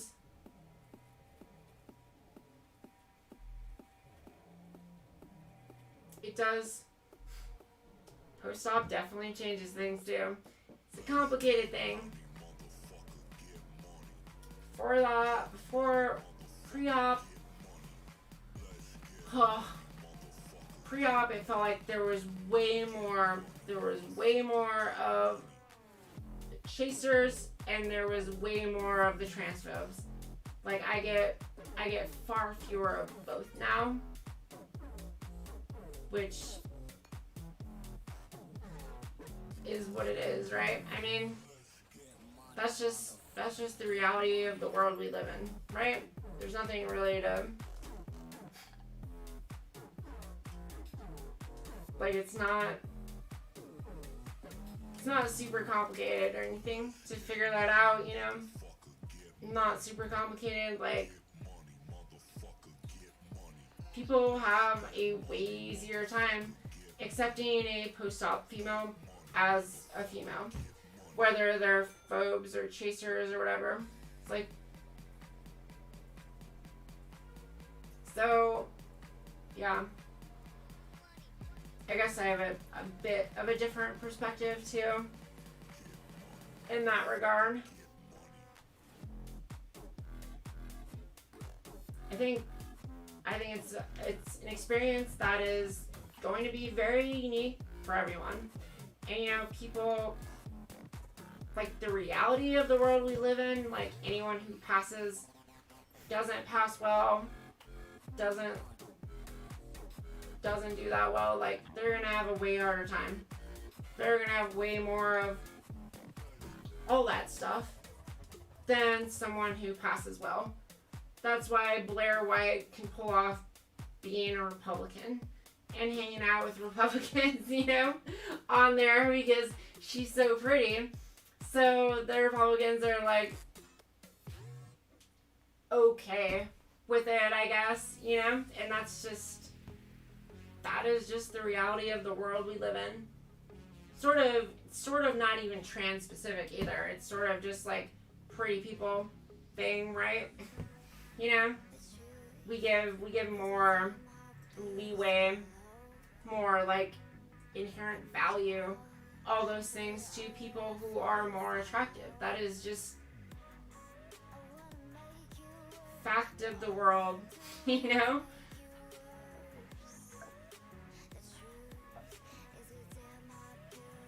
Started reading the doll one, but you had to go and forgot about it. Thank you for reminding you. Yeah, no, oh my god, Tasha, I read that one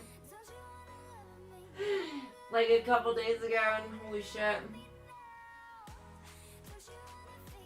had to masturbate after. I couldn't stop reading it because apparently there's like, I read it like many years ago. I hadn't read it since then, and they added like way more chapters. I had to masturbate. I know myself. Very rare that happens. Did happen. I think there are way more in between people like me too, but are still nervous or in the closet. Personally, I'd rather have people hate me for more than have someone lust over me for something I am.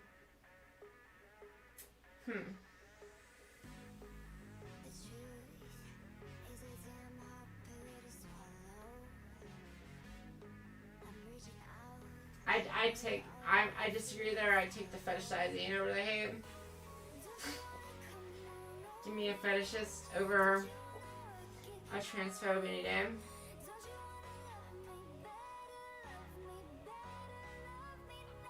Kansas is not that good either. Yeah, I know, Kansas. I would not imagine they would be good either. I agree. Extremists are always louder than the people who generally don't care either way. Yes. Yeah. It's a whole complicated thing, and it's so hard to judge. Like, everyone's experience is gonna be unique and different too for trans people. Like, it's yeah.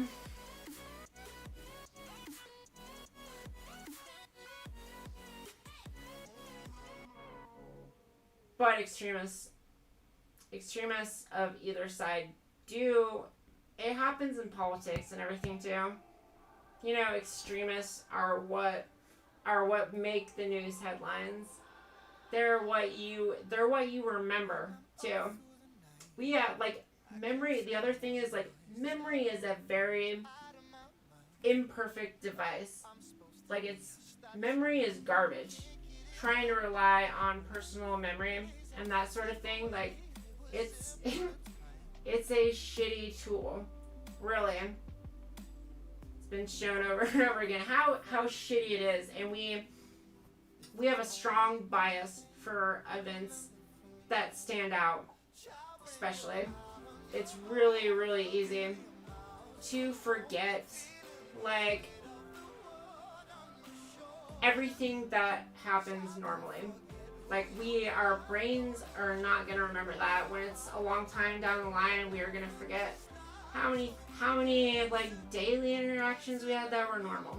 How many, like, you know, whatever, interactions with people that were not whatever. But we'll remember the ones that stand out, you know, the ones that were super hateful or super fetishy or whatever it is. It doesn't really matter. Just anything that stands out from the norm, we're gonna remember that way more. And so that is a large part of it as well.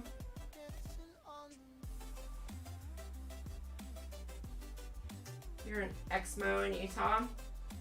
I've dated all Exmos. I'm in Idaho, and I, like, all my best friends throughout the years too have pretty much been ex-Mormons and everything. I've always got along with ex-Mormons. I grew up in a small town in Idaho that was all Mormon. Very familiar with them. You identify as a pickle, you'd be judged for it.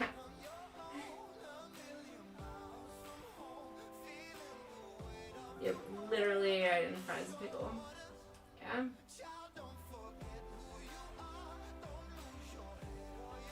Pickle. Pickle Ricks.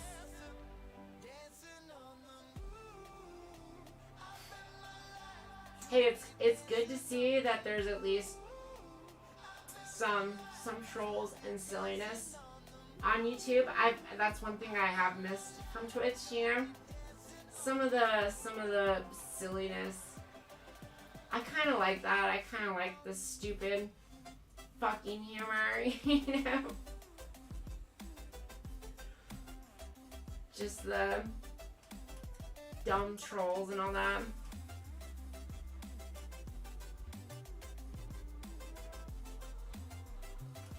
This is why I choose not to be opened up about my past life.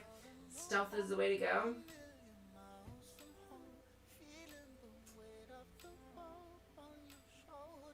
I mean, I'm not really sure what you're talking about, Tiff, but, like, people in here are obviously just joking around. Like Travis before that, like, why do trans girls really love pickles so much? some. Just joking. Like, besides streaming, what do you do for fun? I mean, I'm a gamer. And I watch a lot of anime too. And shows in general. I been rewatching Hunter x Hunter. It's like one of my top favorite animes ever. But yeah, up until COVID, maybe I'll start doing it again now that there's like no cases here. Go out dancing every Saturday night to nightclubs. Go there again. And I listen to a lot of music.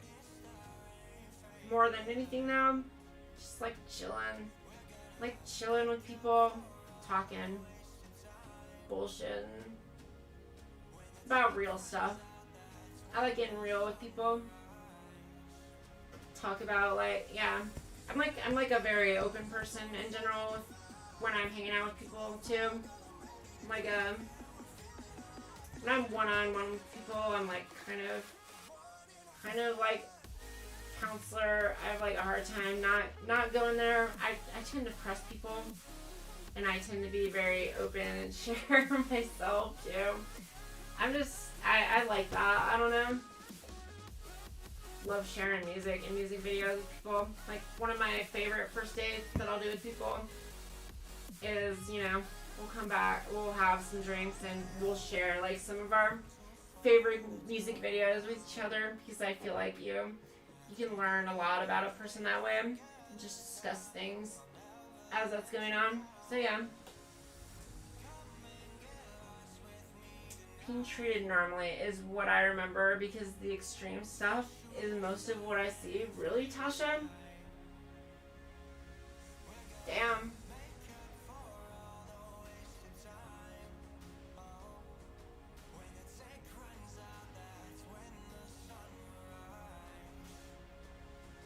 I guess it depends what context you're talking about, though. You know, I assume you're not talking about like dating and that sort of stuff. You're talking about like sex work industry, and like that's that obviously you just throw that out. Like I don't even include that in any of my you know, like estimations of people. You know, you can talk about like online dating or like real life interactions or that sort of thing, because obviously anything in the sex work industry is going to be hyperbolic. It's going to be ridiculous. Like that comes with the territory, you know? You're catering to that audience. You're catering to those people. So like, yeah, you're going to get those people, you know? That's like, just because it's online and you're like catering to a specific audience, though, it doesn't mean that's a reflection of the real world. I think that's one of the dangers and problems with the sex work industry, especially because like it's probably gonna mess you up. Like I'm glad I never tried or did any sex work or any of that things till I was like fully like transitioned, comfortable, like had all my other shit dealt with. So I felt like I was at a place to push things further, and work on some of my personal sexual issues and those sort of things, my sexual anxiety, that sort of stuff. But like, yeah, no, sex work is gonna be very unhealthy for you if you like are trying to base your interactions with the world off that beyond sex. Like anything, trying to extrapolate it beyond anything what it is, which is just sex, like it's not gonna be healthy for you, because it's not a real reflection of the world at all. I can tell you that for sure. It is. You're only gonna see extremists, and it's not reality. But in order to have that mindset, I think it's important to be doing a lot of other things as like a good reminder that like that's not the real world. This is a fantasy world. It's not real. This isn't how people actually are. These are just fantasy worlds. It's all a fantasy for a few people, and that's it.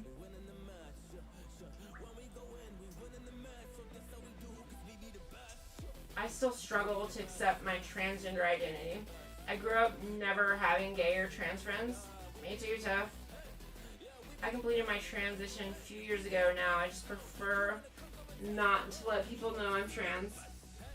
Just live a quiet, private life now.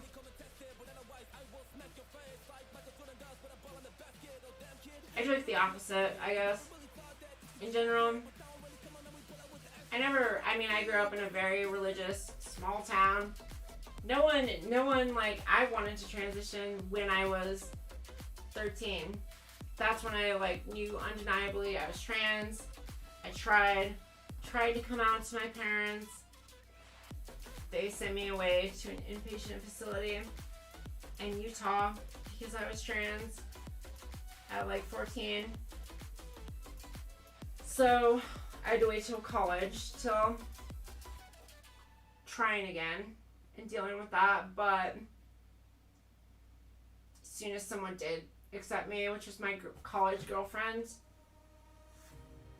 then I immediately told everyone very, very publicly, changed my Facebook name, everything. It was huge gossip. No one even really knew. None of my friends even knew what trans was or anything. They're all like hard religious and like conservative, small town people, No one even really knew, but I just did it, and I've like always been very out there about it all. And I guess that's why streaming was a fit for me too, maybe, is because like I'm more than happy. I've like always done that too. I've always talked to all my friends about it because I'm all about educating. I'm like, the world's not going to change. It's not going to get better unless people are willing to like put themselves out there like that. It's like, if I do nothing else in my life, if I'm a piece of shit or whatever, I can at least be like, well, I changed some people's minds on this one thing, I guess, because I know I've done that a lot in my life. Definitely not just online. Like, I've always lived that life, like, just sort of seemed to naturally move that way for my online life, because that is the kind of person I am, I guess. I don't know. Weird person. I don't really know how to define that person.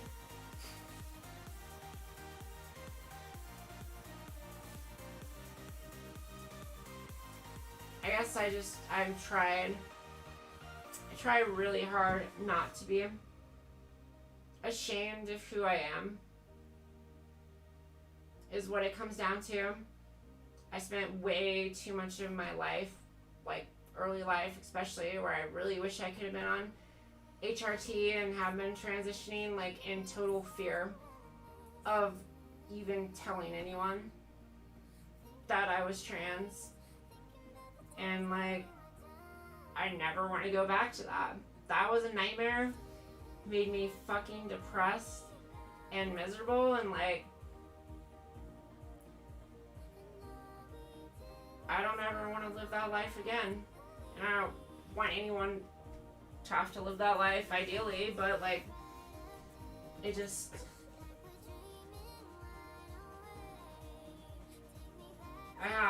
I'm lucky in that I'm at a good enough place and a confident enough place in my life to be able to do that too, especially online, like in everything, where I don't give a fuck what anyone else thinks or what they say or whatever. Because I just want to be who I am and not have to make excuses or worry about it or whatever, and like maybe make it a little better for the next generation. My exposure is totally skewed because of it. You need to go out more to balance it. Yes, you absolutely do, Tasha. Yours is very skewed and you really need to be doing more of the other stuff to balance it out, because it's not the reality of the world. People are generally not, like, what I found more than anything, like, if you're really, with almost anyone, if you just are willing to have the courage to put yourself out there, to be honestly honest, like truly honest with people, all that, just open up, tell them everything, not hold back, they will, more times than not, they will accept you. Like, it'll be okay. Like, even among, like, I had no issues among, even though my friends were like very, very conservative, religious. I'm in Idaho and everything, even like my Mormon friends and everything who were still practicing, they, like, everyone honestly supported me, and that's because I was like not too worried or uptight about any of that. I didn't put pressure on them and be like, gotta call me Sheena, whatever, like all that, like, gotta do this name. I was just very chill and like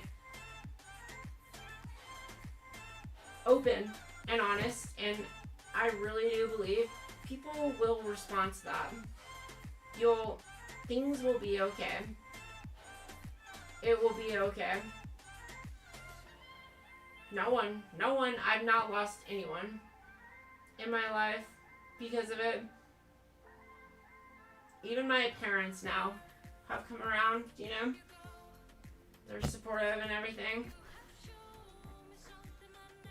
They're very religious and conservative and everything. But it's, yeah, I don't know. It's obviously hard and terrifying. And you need that support structure to even consider that, because I was fucking terrified. So I always thank Britt. Thank you, Britt, again, for accepting me when I did tell her and staying with me and everything, because I could not have done it without her.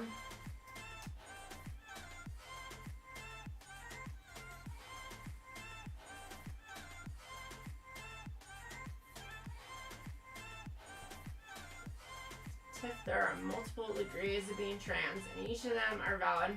There are some people like yourself, and there are others identify more with the trans part than the woman part.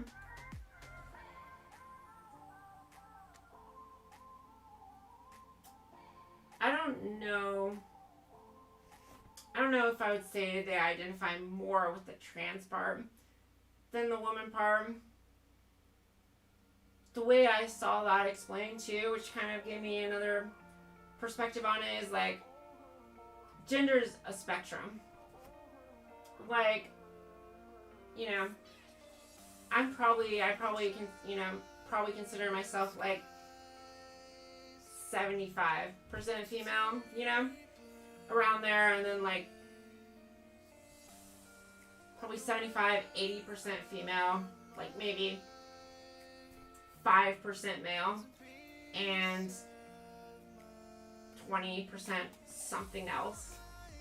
And, you know, non-binary people, so the way I saw someone explain it is like, non-binary people, or not all of them, but like, it's possible that someone can just be like 0% female, 0% male, and, you know, 100% something else. And that can be non-binary. Like, it is a spectrum and it's a scale, but like, you don't necessarily have to be directly on that scale either.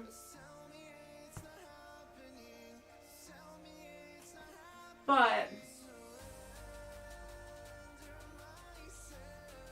don't know if I agree with, like, at least in my case, what I'm talking about, I wouldn't say I identify more with the trans part than the woman part. I refuse to be ashamed of all the things I've gone through that have shaped me as a person.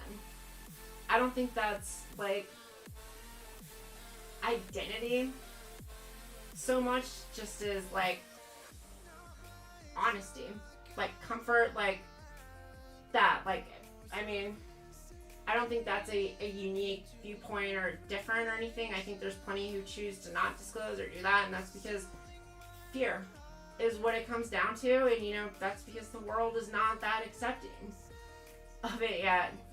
But I don't think that really has anything to do with identity. That has more to do with the world and how people can treat us. I told my sis I wanted a sex change at 15. She rejected me. I felt shame for it, so I held it in, kept it from family and a girlfriend. At the time, 31, I finally saw a therapist for my issue. I understand what you mean, Prime. I'm not a fan of labels and being put in a box. Yeah. I'm disabled, so I couldn't live the life toxic masculinity put on me. I was always bi. Pan didn't exist in my vocab until recently, so I still go as bi from habit, but religion made me. Yeah. Sometimes I say bi for simplicity too, rather than pan, which I don't know. It's all, that's a whole weird thing in general.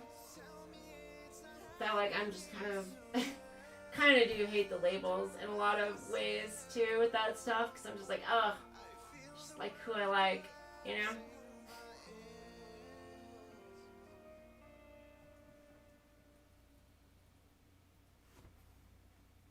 That is similar to me though too, Tiff, with the, I definitely am the rejection as, like, a young teen and everything.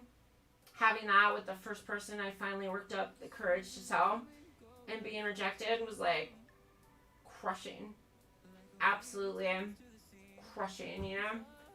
I felt just terrified to tell someone again. That's why I'm, like, so thankful for having Britt and the girlfriend that I had in college. She was, like, super, happened to find a really awesome girl who was super open-minded and sexually enlightened and all those things, and who I did tell and accepted me and everything, because if she hadn't, I'd probably still be in the fucking closet, you know? I don't really know. I don't even know. Maybe not. I don't know, but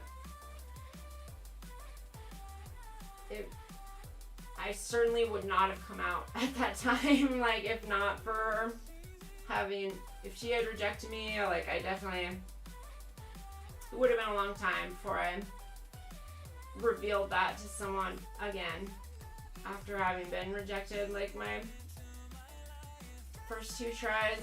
But yeah, it's hard. That coming, like, that initial acceptance is fucking so hard and terrifying to get that. So hard.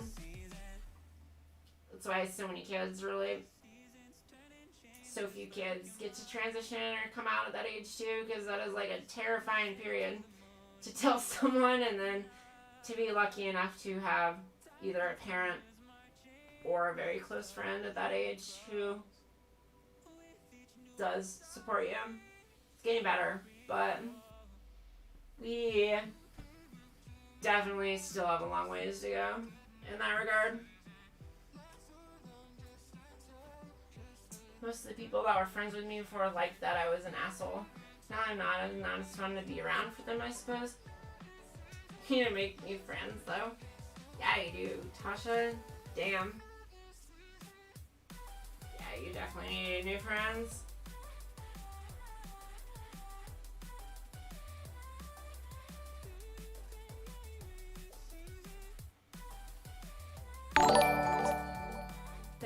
the sub. Nick, press that side. Married now.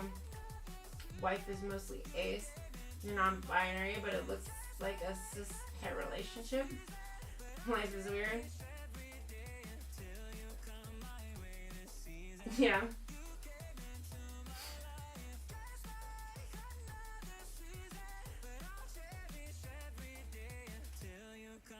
Can be weird. I lost all my friends when I told them I was transitioning. They said they were cool with it. They slowly started to drift away. I don't blame people, but it just made me not trust people. I had one friend who accepted me and she helped me come out for the first time. We were best friends. She taught me a lot, but they got annoyed years later because I'd already passed.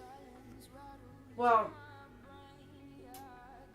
Tiff, the thing is that also I think happens to everyone is friends drift away. As you get older, it's really fucking hard. Like times of especially early 20s and that stuff, like huge turbulent time in your life where things are gonna change a lot for a lot of people and it's almost impossible to maintain those friendships long term. And then as you get older, probably it just gets even harder if you're gonna be making friends. Like the older you are, the less adaptable people are, and just I don't know. There's just it's hard. It's really hard to keep friends in general. It's a problem everyone has, you know. I'm having that now so much with like so many of my friends getting married, having kids, all that stuff, and it's like, well, I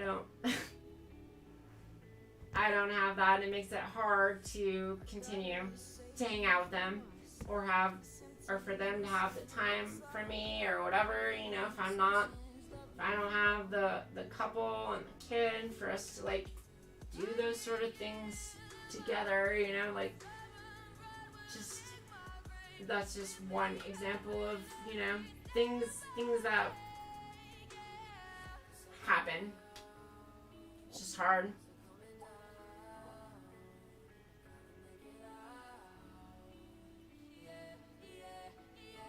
It's part of growing up too. We can all be friends though. Yep, exactly, Prime.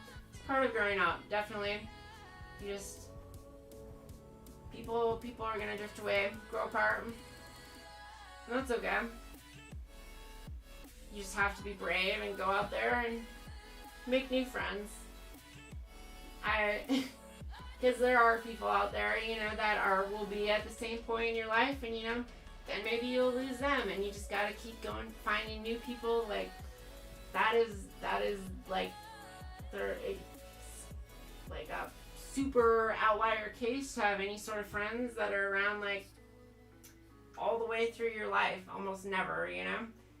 You're gonna drift apart. You're gonna have to keep just doing it. That doesn't necessarily mean people don't accept you or aren't supportive of being trans either, you know. It just means that's how life is. Sucks sometimes. I hate having to. The older I get, like the harder making new friends is, and I hate it sometimes. And I'm like, fuck. Gotta do this, I guess. Not my strength, for sure. Like going out and making new friends. It's hard. She was still telling people around her that I'm trans. I didn't like that, so I had to cut her off. Did you ask her not to? Or, I mean, I've always been like, whatevs with that, because I'm very open with it, because I've accepted the fact too that like people are gonna be interested in that. It is very interesting to them. But the thing is, it is different with people that I've met since I finished transition. None of them talk about, like, the guy I dated for like 2 years, Taylor, like, none of his family or friends, even after 2 years, had any idea that I was trans. Because we never told them. He didn't tell anyone. Because none of their business, and they wouldn't be able to tell. You know, it's like a thing.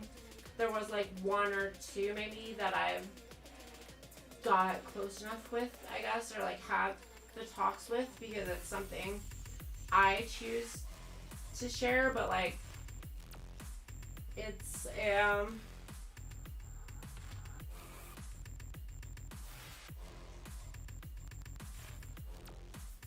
it's a hard issue. Tricky issue, I guess.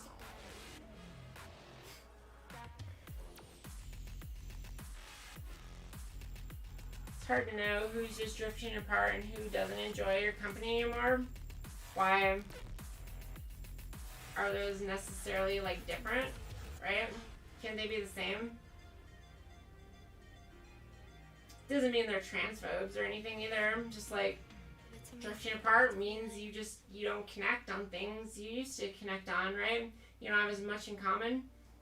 So yeah, you don't enjoy each other's company as much anymore, which is fair.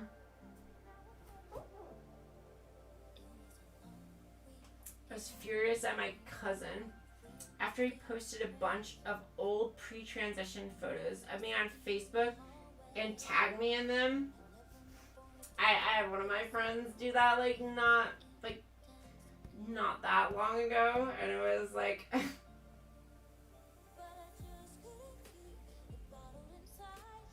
I didn't even mention anything to him though. I just untagged and I was like, funny. He wasn't trying to be a dick or anything. It was just like, you know, I know him. He was my best friend in high school and everything, and he's Mormon always, and he didn't really like think about it that way. It was just like, oh, old times, you know, nostalgia, pictures of us with like our friend group and everything, high school, you know. It's just like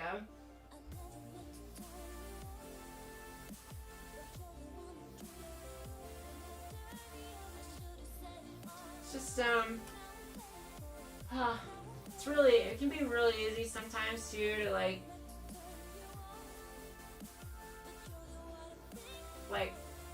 equivocate just sort of ignorance or being self-absorbed or those sort of things with like intolerance or hate or transphobia or whatnot. It's just like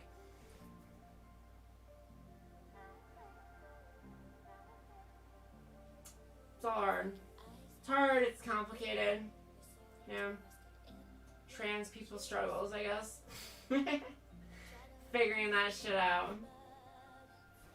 I was 32. I started HRT September 2016, BA. 17 MFS. I did everything fast as I was just focused on working and saving money and never had time to make friends.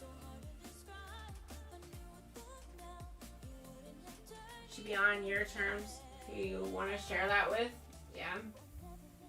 It should be. That's an ideal situation. But in the same vein, I can sympathize with how people are and their proclivity for gossip or interest is like, and I think that's okay too, because, you know, like, alright, like, this was actually right before I had GRS, right as I started finally passing, because I had put voice work in. This was like a little over 2 years ago, I guess. and one of my best friends from college, I'd been started hanging out with him a lot more, and we were going to like a bar every Tuesday for this thing, just hang out. I'd invite some friends, we'd do that. And I told him he should, the next week, because he'd talk about his girlfriend a lot, and he lived like right nearby. I was like, invite your girlfriend, next time, why not bring Danae? And he did, and he told her I was trans, of course, which like I really don't really have issues with, it's fine. But her and I talked, and like she ended up really liking me, and we talked a lot, and like she was like, oh my gosh, you're so not what I expected. Basically, when he told me it was his trans friend from college and everything, and she was just like, you're so much more chill. Like, this was just not what I had in mind when I thought of trans people.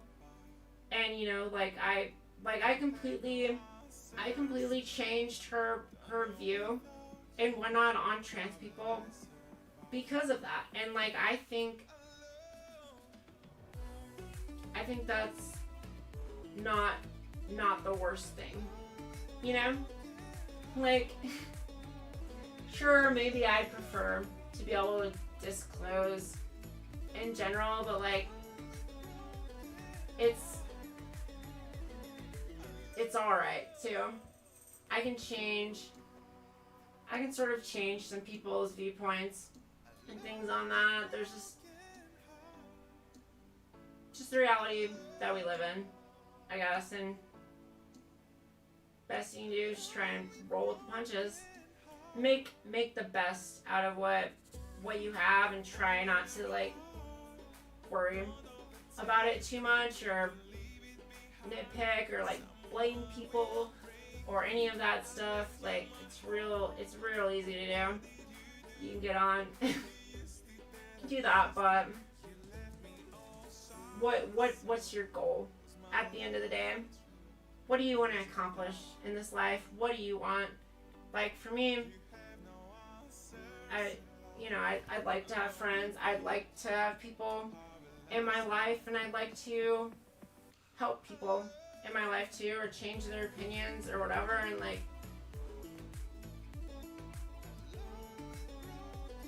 there's different ways of going about that, I guess.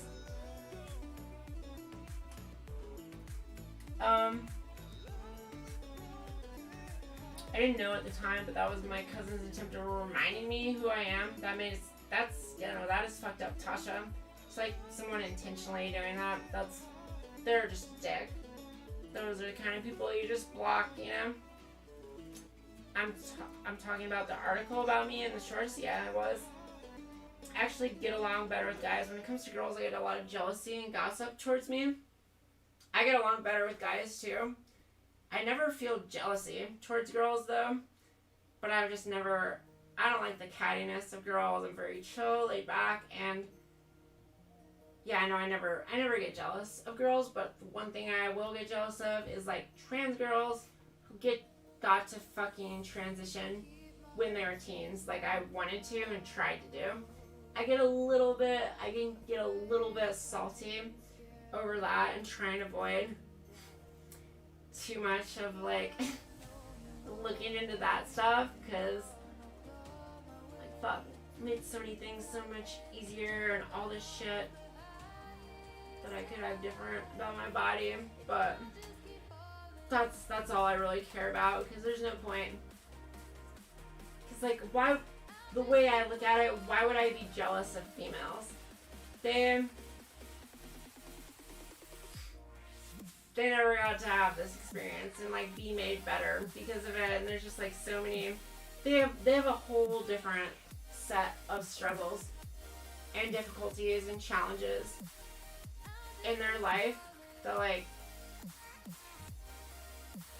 why be jealous of that any more than I'd be jealous of like a guy who had an easy time or whatever. It's like we're not we're not the same. Like our entire upbringing, everything is so different that there's zero reason to compare. Why compare to that? Might as well compare my upbringing to a fucking starfish or something. You know, it's like our stuff's so different that why be jealous?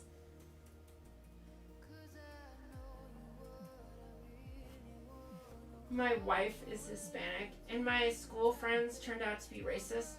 The only good one, we ended up getting an apartment together, and he was super abusive with bills/rent. So we were forced out. Fuck, I had.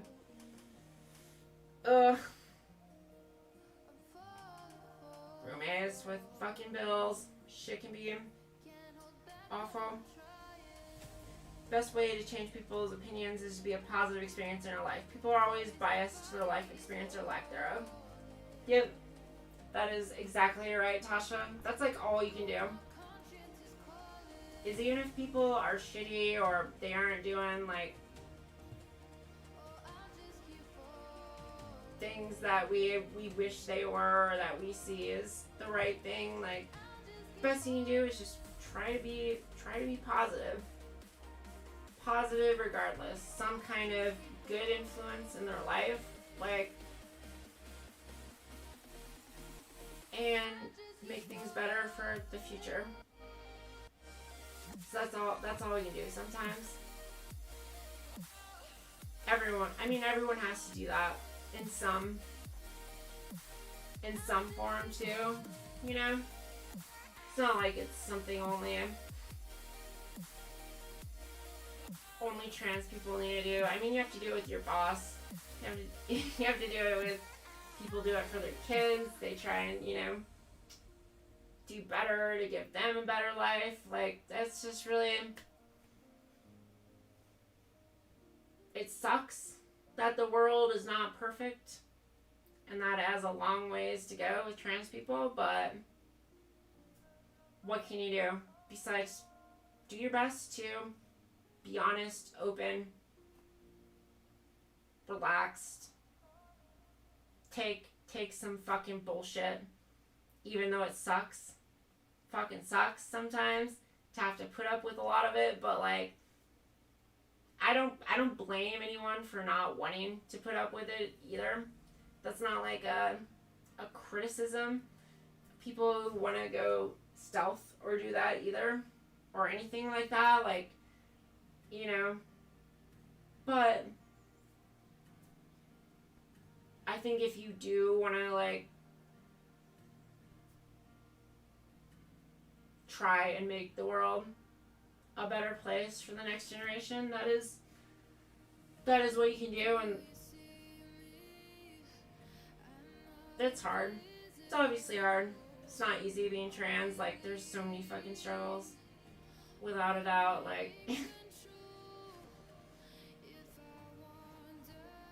but that's just how I view it. Trying to do the best I can to make things better.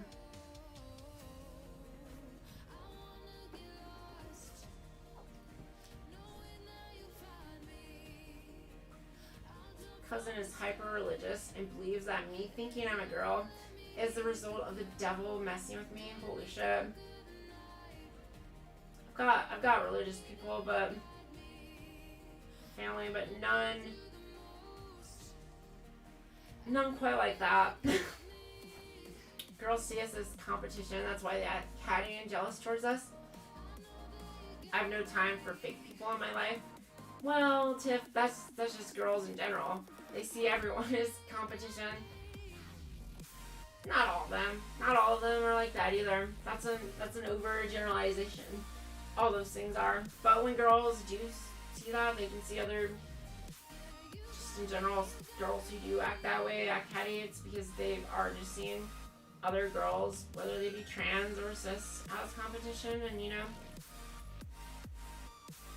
that's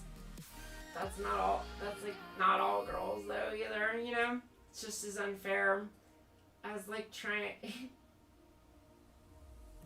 you know, just because someone met one bad trans person or one bad black person or whatever. Like, trying to extrapolate that out across a group of people is obviously damaging and not good. Overgeneralized like that doesn't help anyone.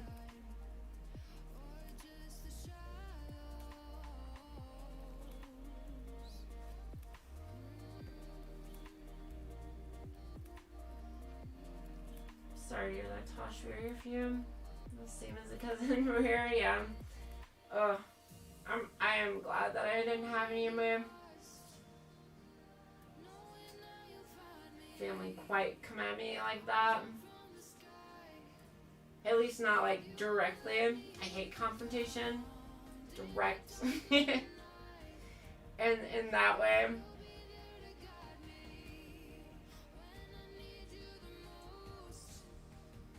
My family, the ones who don't agree, they've at least kind of, you know, kept their mouth shut and done it in private or whatever, you know, to each other. And that's fine.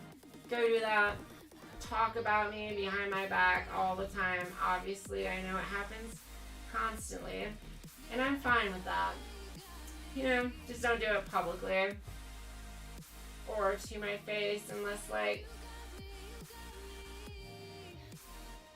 you have like a legit, like have a viewpoint that can be swayed, and you have like you know, it's a different if they're ignorant and or maybe they're biased and they have honest questions or whatever. But you know, if it's just to like be a dick,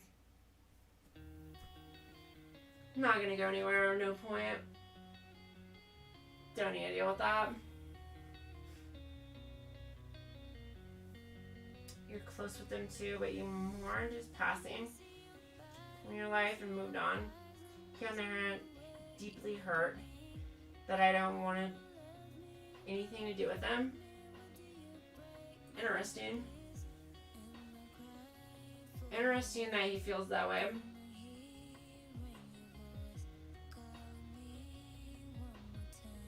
Huh.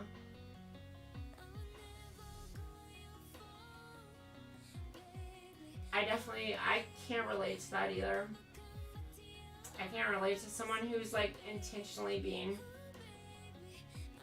shitty and disrespectful towards me, but yet wants me in their life. That is, yeah, no, I can't think of anyone I've had who has ever been like that. Sort of a some weird cognitive dissonance going on there, huh?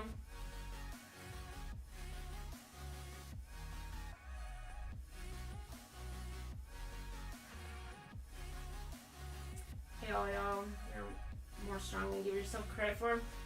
Transitioning is one of the hardest things a person can do. Job to live. For those who didn't, you know, we're fantastic. I'm with you there too. So many trans people who never got to transition, couldn't transition, whatever it may be, and I'm just like, I try and be just thankful for what I do have all the time, and I consider myself very lucky to be in the position that I am in, even when things are shitty. Like getting banned on Twitch and like having felt like my world ending, you know, my life being devastated and all my plans, but it was like, fuck. Things could be a lot worse. They have been a lot worse. Like even still then, I'm in like, compared to a few years ago, at a place that is just so much better. I could have never even like slightly imagined having an opportunity like that in my life not too long ago. So just the fact that I was able to lose that opportunity is it's great, I guess, right?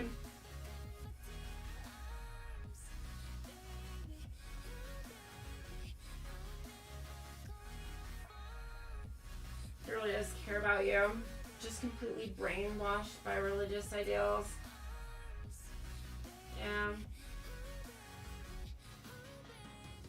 It's hard.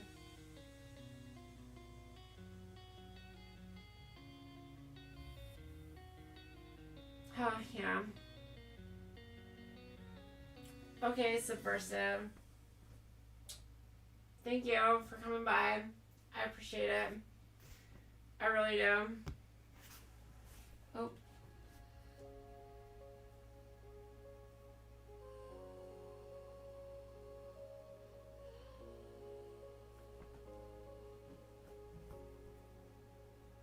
You did the right thing though. Your cousin is happy in their way.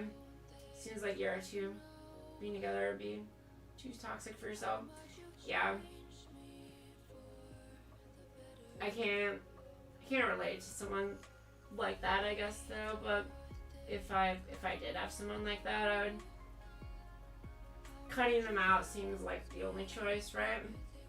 You don't really have an option beyond that.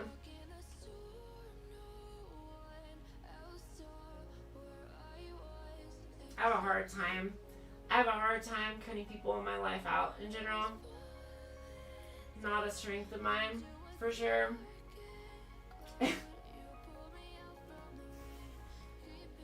Oh, it's hard for me.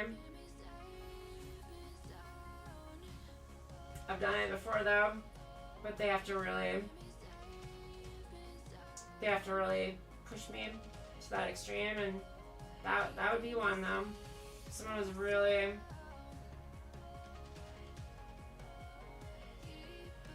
just unable in any way to see my viewpoint and my stuff. I had I had this best friend forever. She met me in college knowing that I was trans. Like, we were inseparable for like almost a decade, like, you know, for so long, and always did everything together, hang out constantly, and she always called me she, like, always. She met me under knowing that I was trans and out and everything, and one day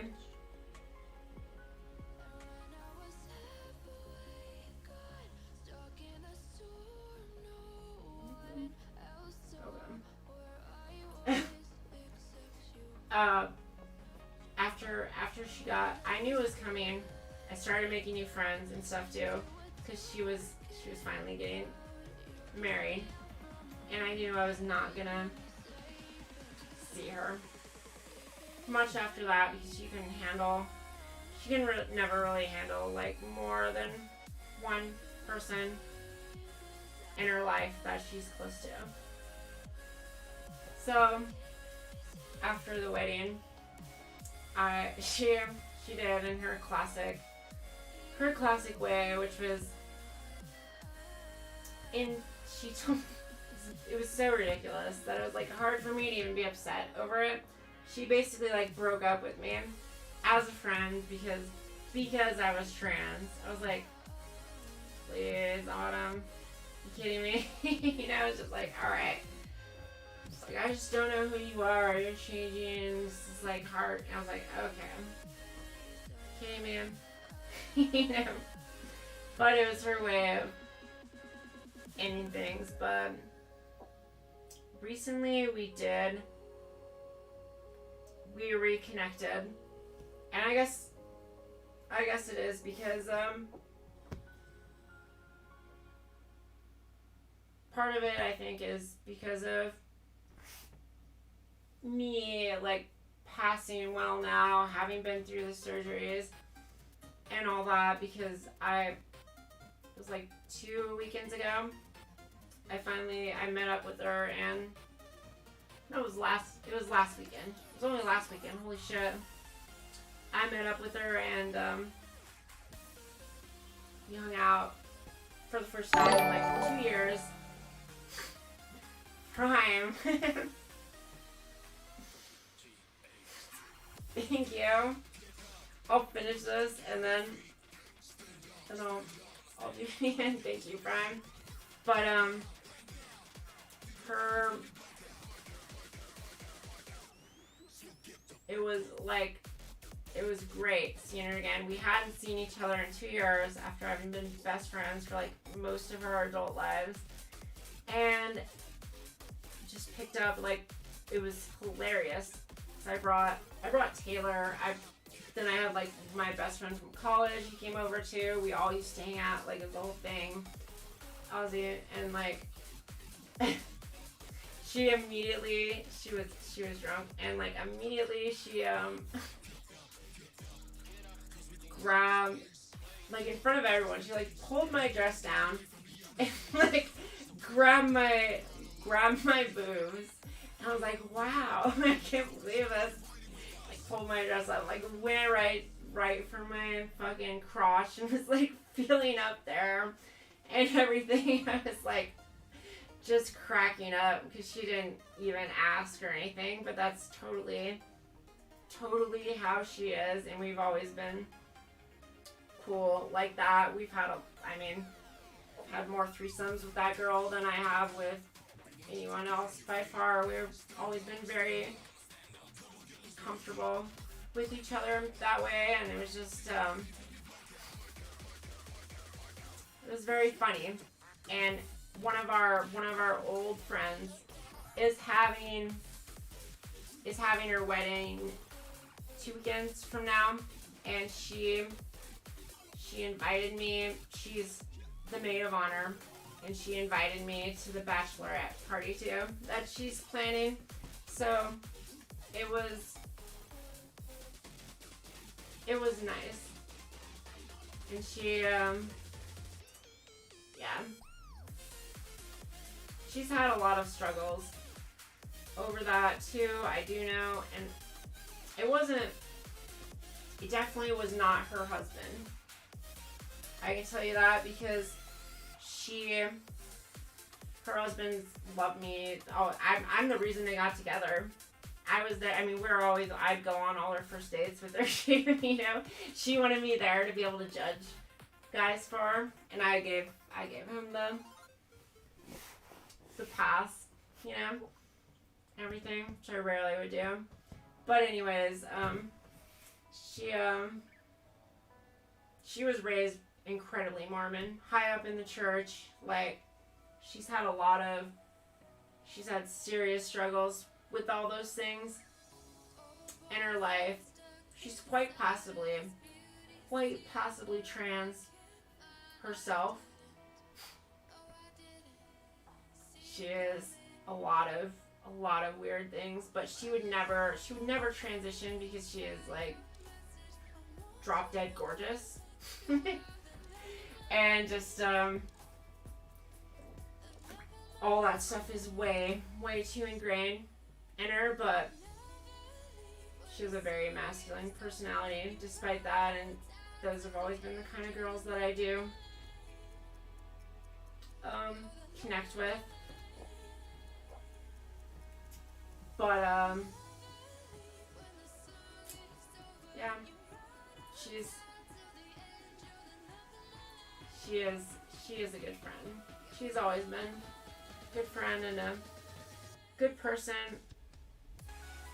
She just has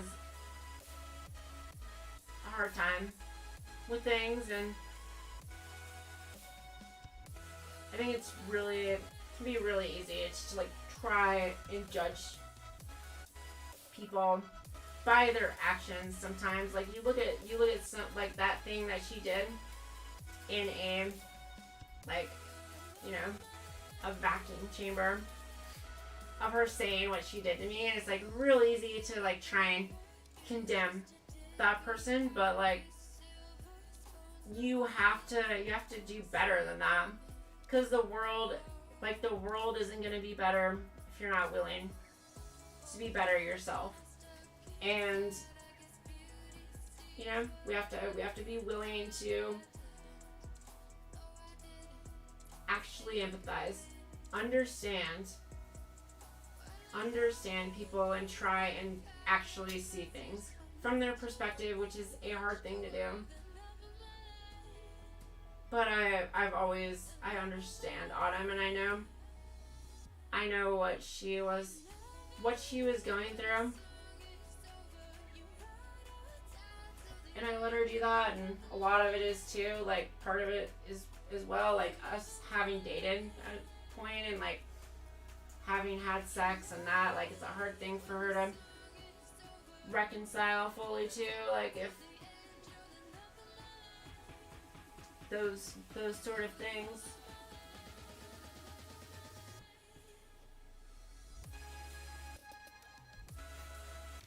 But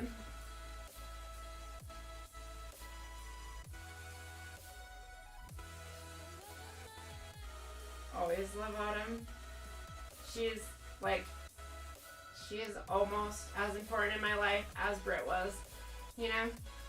She like always helped me with clothes, do my makeup for me, like help teach me so many things, like always was there for me. Like, there's a time I remember I was dressed like more like a guy when we were going to our regular bar, and she always would drag me into the bathroom with her, the women's bathroom, you know, when she had to pee, because that was the type of fucking person she was.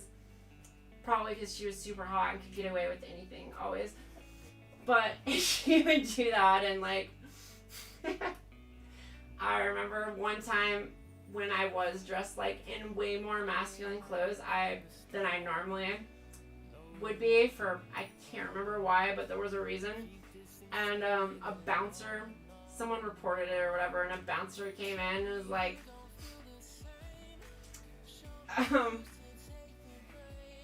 like, someone said there was like a man in here or whatever. Like, Autumn got like right up in his face and was like, are you fucking kidding me? Do you know who the fuck this is? Like, talking about me, like, this is fucking, you know, you cannot. And he just was like so taken aback. He's like, oh my god, I'm so sorry, you know.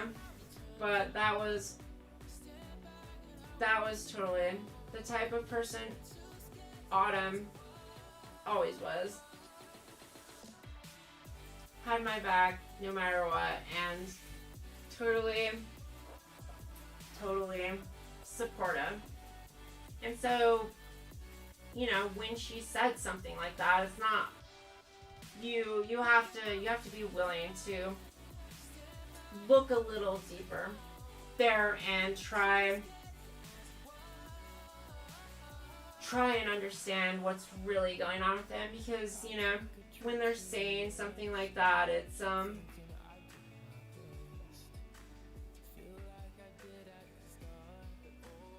not necessarily real or how they actually feel. You know, like when she told me that she couldn't be friends with me anymore, basically, because I was trans, like, obviously not actually it. There's deeper struggles that are going on there, and you just have to try and do your best to understand that. Forgive, I guess, whatever. I've never been a grudge holder, you know. Autumn and I just picked up right where we left off. Not a problem. I'd never make her apologize. She never would. But I'd never make her.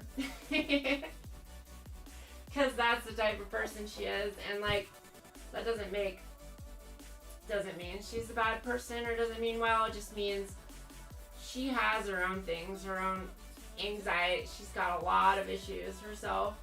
And that doesn't mean she doesn't mean well, isn't it? Just trying to do her best to make it through the world. Everyone has their struggles, and, like, what I always try and keep in mind. It's exactly how my ex-best friend was. She helped me a lot with clothes and makeup. She helped me come out dressed for the first time. Went to a restaurant, a country bar. I was scared. Yeah, I knew. She got me into bars, all that. She's the only reason that I ever learned how to dance. I was terrified of dancing, but every time she dragged me out to the bars, She'd drag me out to the dance floor, and she'd just dance and grind with me. She would force me, and I got over that fear. There's a ton of things that she helped me with in that regard. Okay, bye, Travis. Thank you for coming by.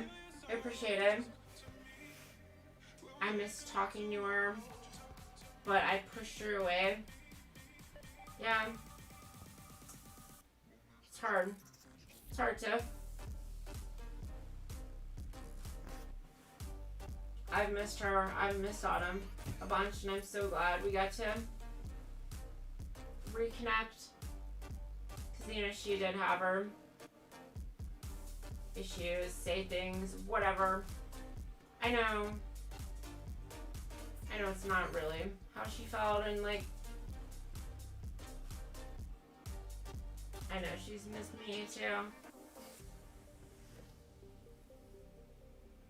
Being understanding, forgiving, and patient is super important. I think so too, Tasha. It sucks, I guess, it has to be that way, that you have to do that. Trans issues, but I think in general, it's not trans exclusive either. I think that's just being a person. And that we all should be doing that. The world would be a better place. Can't expect the world to change without being that change ourselves, without being better. The world's not going to be better unless we're willing to be better first.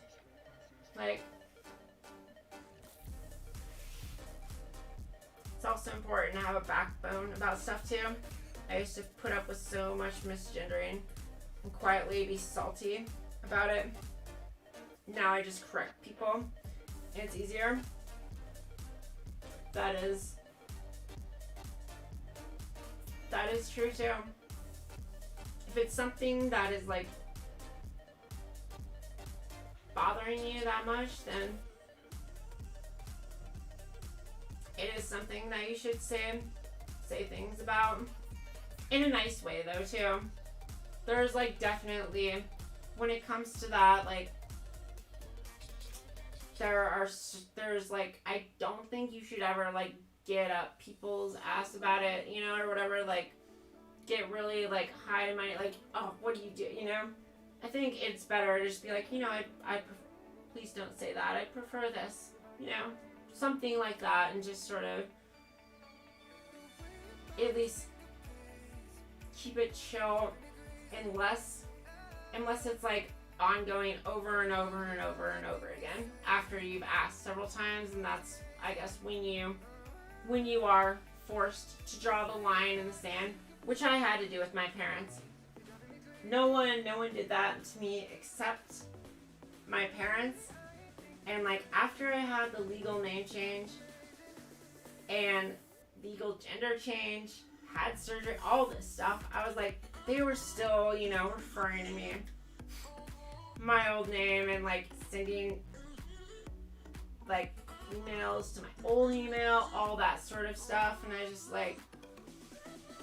look, guys, gone over this. You've had forever to adjust to this. The excuse that you're just so used to it because you've called me by that name longer than anyone else. I'm that comes to an end. Change the fucking name in your phone.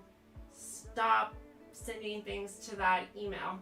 These, sure, it's not changing. That's because you're not calling me that by that because you're not changing your things. And so I had to draw the line there, but that was only after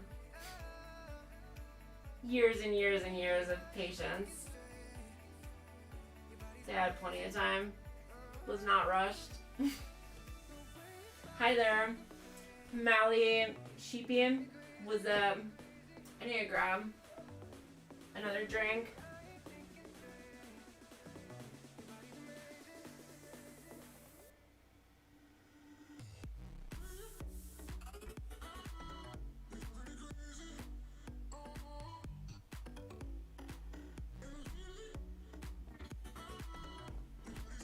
Grab another drink. I will be Chihuahua. Come here. wonder if Chihuahua could sit right here. I wonder what would happen. Do you think she would sit here? What do you think she would do? If I set her right here, do you think she would wait? Or do you think she would try and leap?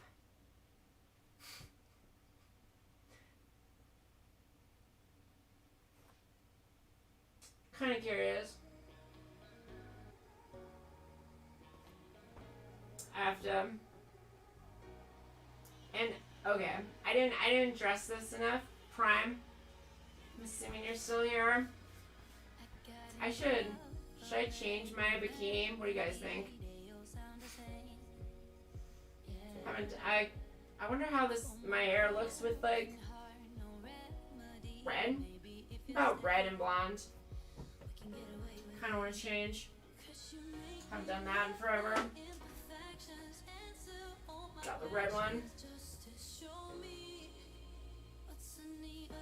Let me. Oh, my knees. My knees.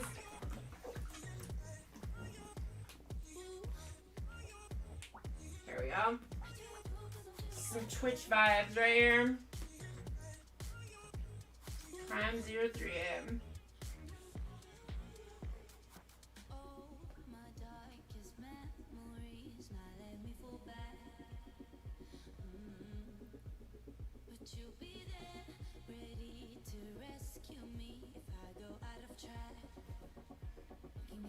There we go.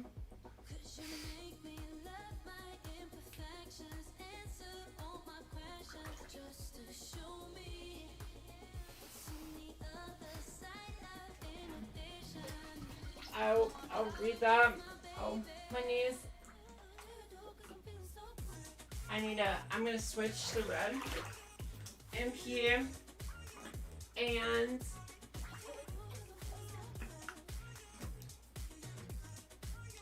wait, where is it? Text.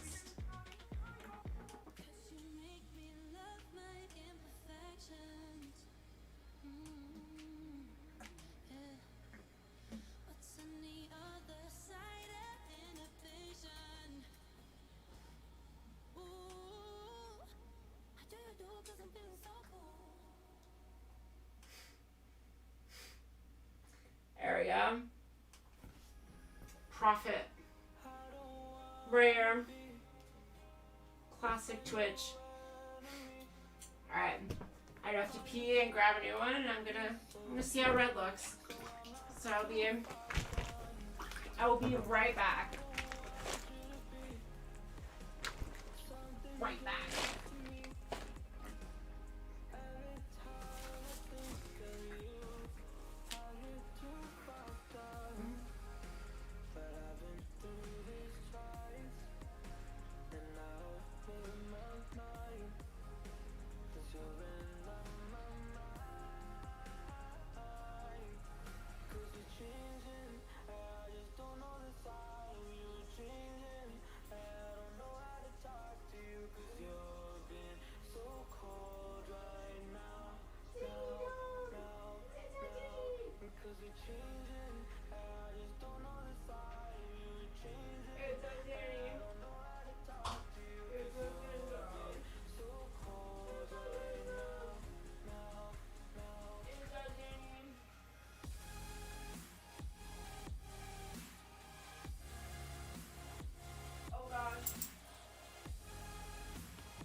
There's a little chihuahua.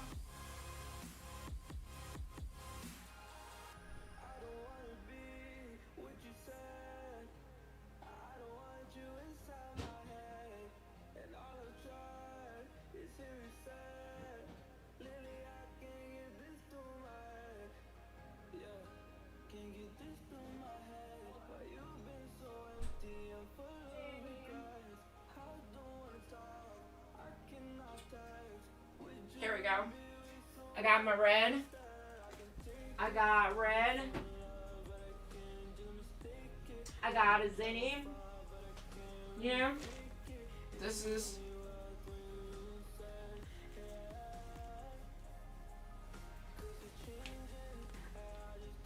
Oh well. She's gonna come. Say hello.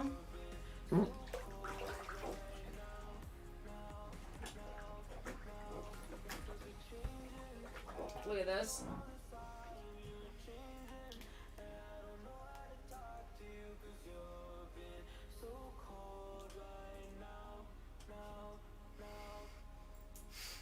Okay.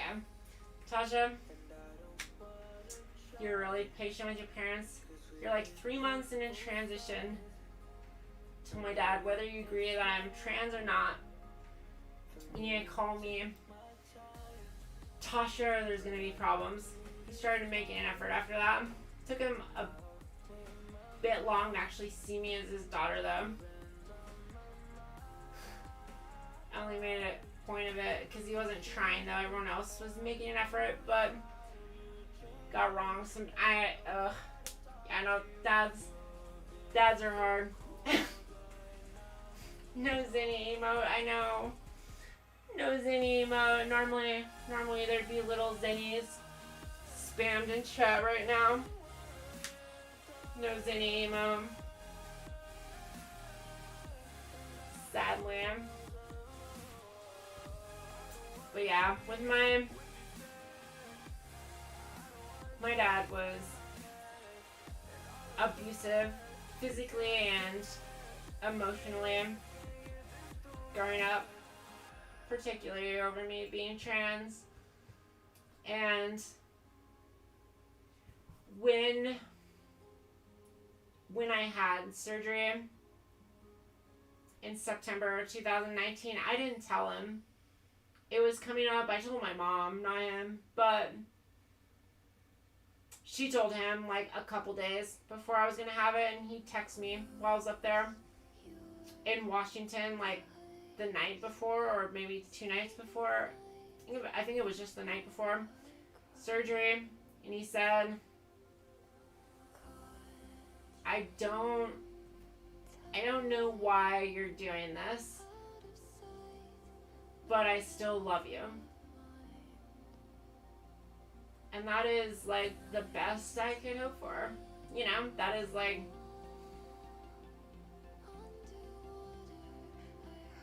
pretty good, right? can't really expect much more than that, and they have done a lot better over time.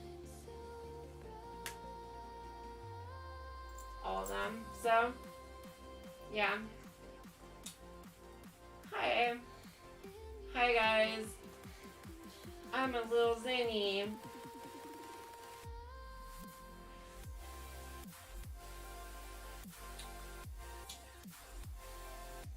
Oh wow.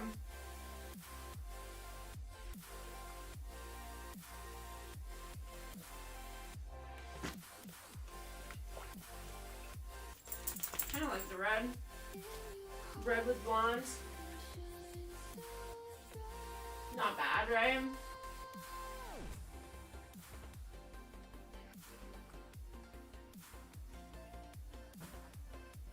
That's tough though. How so? Glad it improved eventually. Yeah. I mean, yeah. This is tough, but it there are worse outcomes, you know? Yeah. Kinda like blonde with red. I don't know what you think. Kinda looks pretty decent.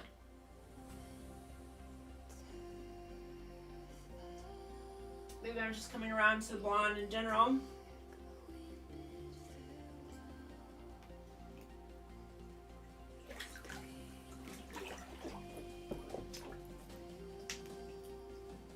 You're always fighting with your parents growing up, but they were never abusive. Yeah. Mine were abusive. Well, my dad.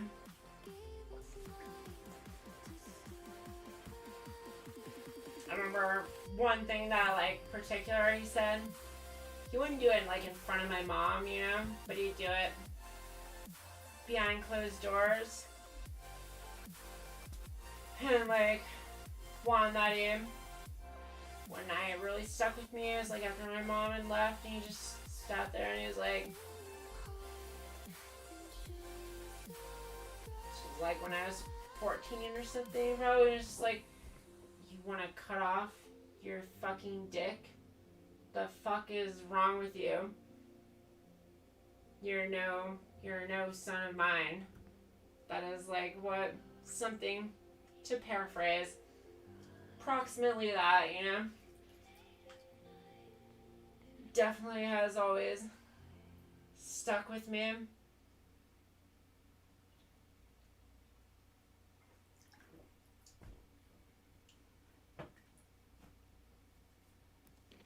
Thanks, Tasha. I'm not, like, a super big fan of the blonde, but, just, like, I don't know. Maybe it'll grow on me. It's, like, such a dramatic change that I'm having a little hard time adapting it, maybe.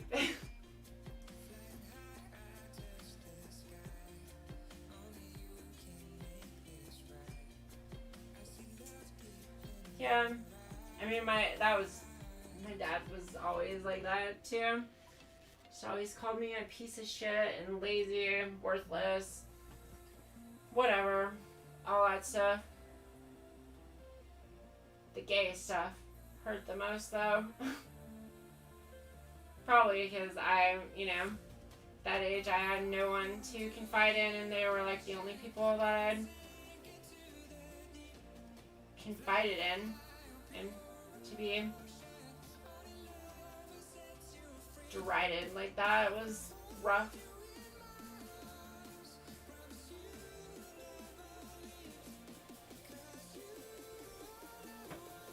I think the color is good, but the damage the dye does makes it probably not worth it. I mean, it depends what's worth it, right? Because now I have the option of doing all these other cool colors. I can go all these, like, bright, cool colors now.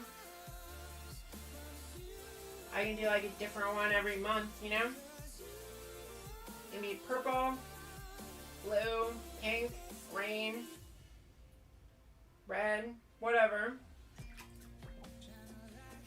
Can't do that when you're a brunette. Gotta go blonde first. And my hair is healing, I think. It was really, really bad yesterday, but I conditioned and everything today. It feels a lot better. A lot better now, actually.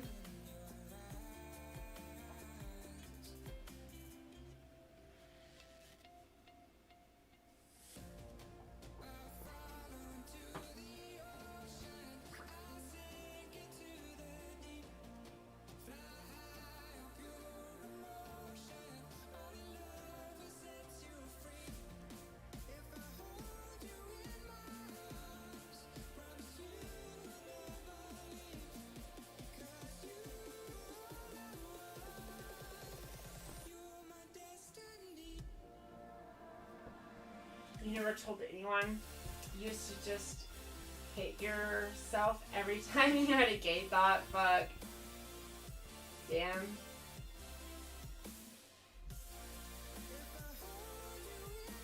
Yeah.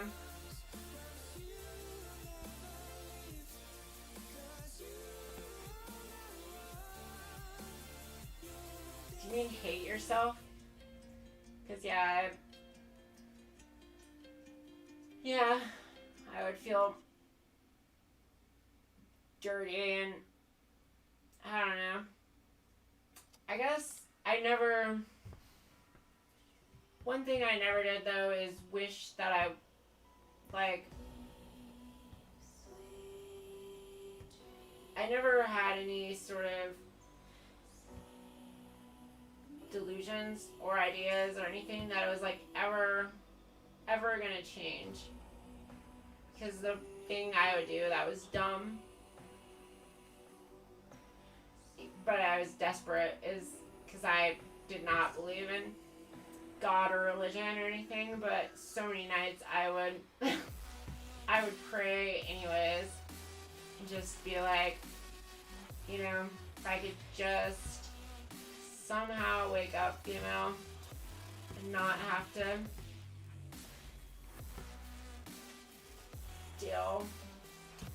not have to do this, I guess. So it's like my do anything for that, basically. But yeah, because I was never like, if I could wake up and not feel this way, I guess, you know, I was like, this feeling, I don't know, because I feel like there's probably some people who would like just wish for those feelings to go away. My wish was just to be done dealing with it. I feel like once I learned that it was what it was, like I completely accepted it, I guess, and never went back on that. But I don't know.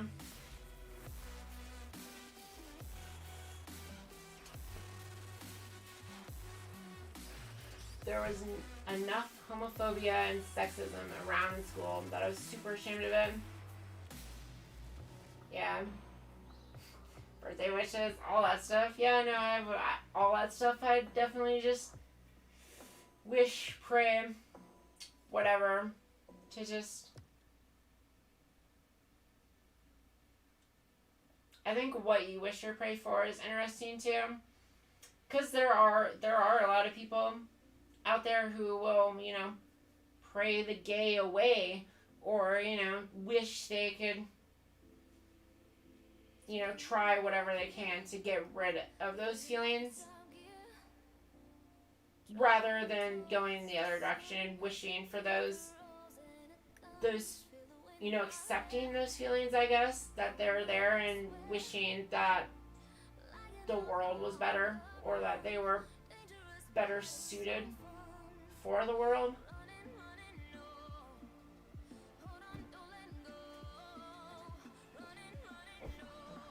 Year before I came out, I wished I'd have the strength to come out instead of wishing I was a girl.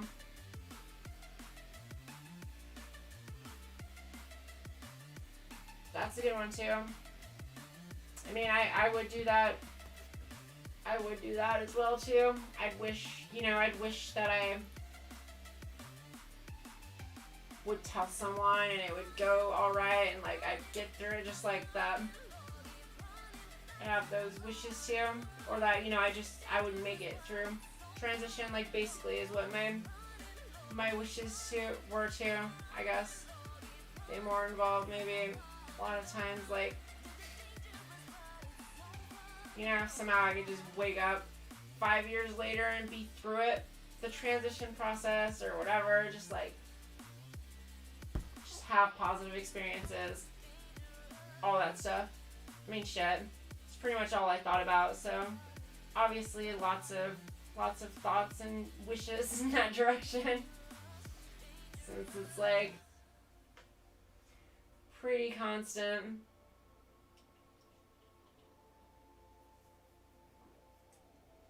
Fantasies, all that stuff.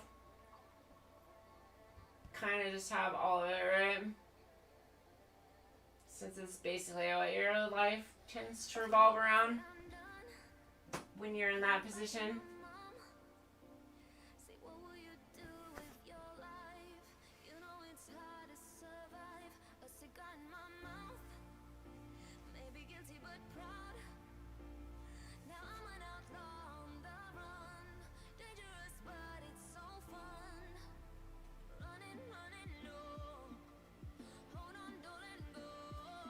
Took someone having my back to be able to take that leap of faith. Oh, Maddie, I'd probably still be in the closet. Yep. But I don't know, I feel the same way about Britt.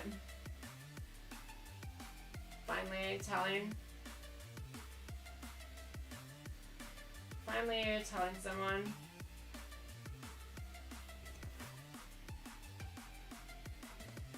I don't know, I guess, whether I'd still be in the closet or not, but definitely would have been a much more difficult journey without having that acceptance there. With telling my second person after having the first one just go so horribly wrong. Long time to work up that courage again.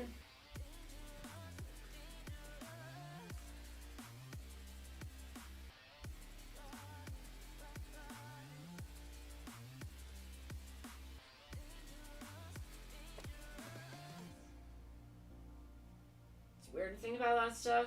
It's weird to think about different life choices in general, though. Can be for anyone, right? What if I had just made this one different decision here, or this one thing, you know? Can change a lot.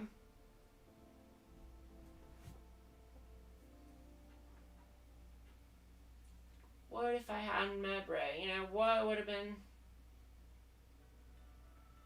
How different could have things been? Very different. Thought of my body going through 4 more years of tea is so scary. Glad I dodged that bullet. Yeah. Although, honestly, after puberty, if you've already gone through puberty, it doesn't really matter at that point, you know? Nothing much is gonna change, you know, it's pretty much all the same, more or less, past then, except for maybe, unless you have, like, male pattern baldness in your family, or, like, massive hair growth, you know?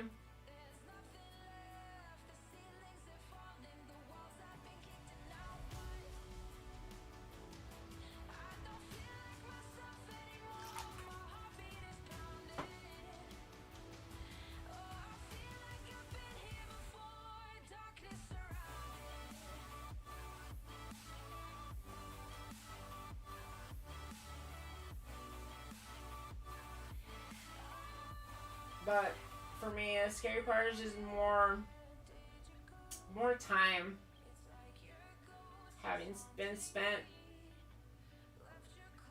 as a male. That's the scary part. Oh wow, even your mom has that? Yeah, no. That was always like a huge fear for me. Hair loss, it's like terrifying. Always so terrified of that.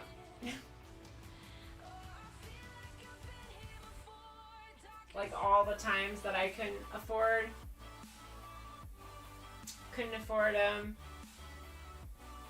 HRT and stuff, because insurance didn't cover it, didn't have money.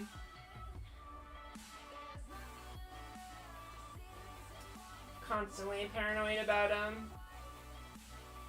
hair loss. So much anxiety.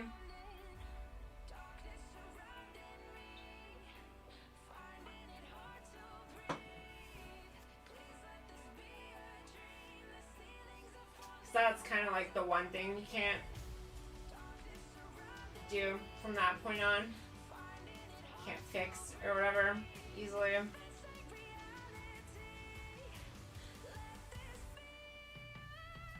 Most after puberty, most of the damage has been done, but that male fucking pattern baldness, that's a bitch. I feel bad for trans people who have to deal with that. That just seems like a nightmare to me.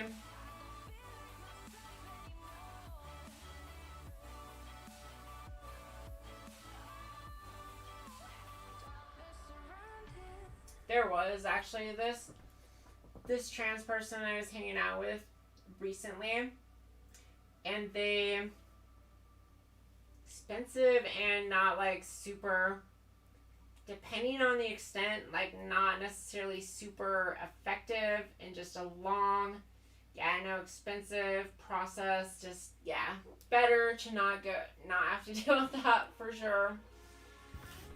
But yeah, I know there's this trans person recently I was hanging out with.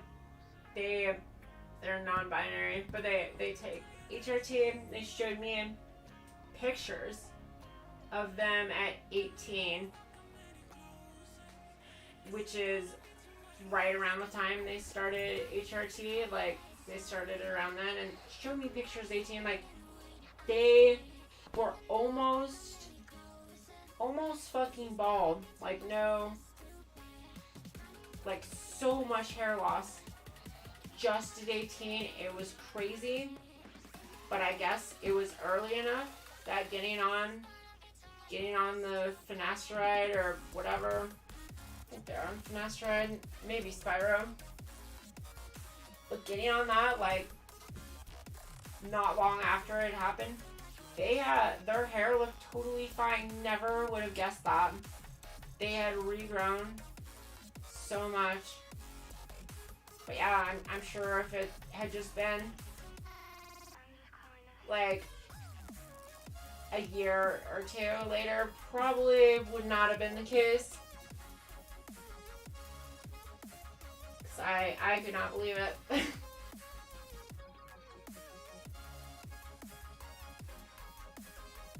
I know, 18, that's so brutal. It is. Like, I had one of my best friends in the dorms. He was like a really good looking, like well-liked guy too, and he always wore a hat. And it wasn't until like a long time after knowing him that I finally saw him without his hat. I was like, oh my god, because he was 18 and he was fucking like bald. I was like, holy shit, dude. You know, like outside of like the sides and stuff where he kept there, like he was like, I was like, that is fucking brutal. Can't imagine. That sucks. Sucks extra for trans people, but like, just as a guy in general that early, like that sucks. That is not a fun one.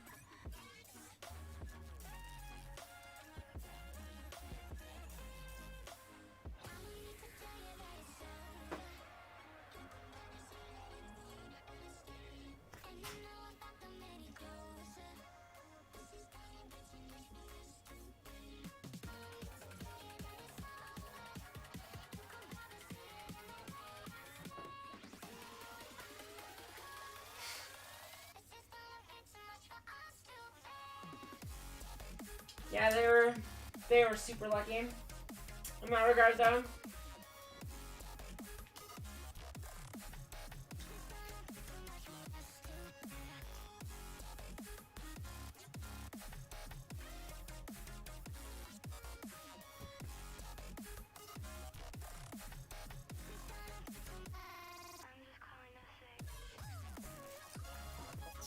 But yeah, perhaps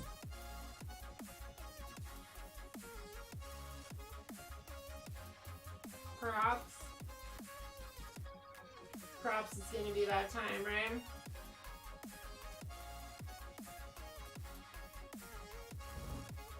What do I do for estrogen these days? I just take estrogen. That's all. I don't need like blockers or anything. I take the progesterone too, since that's what gives me the female sex drive, I guess.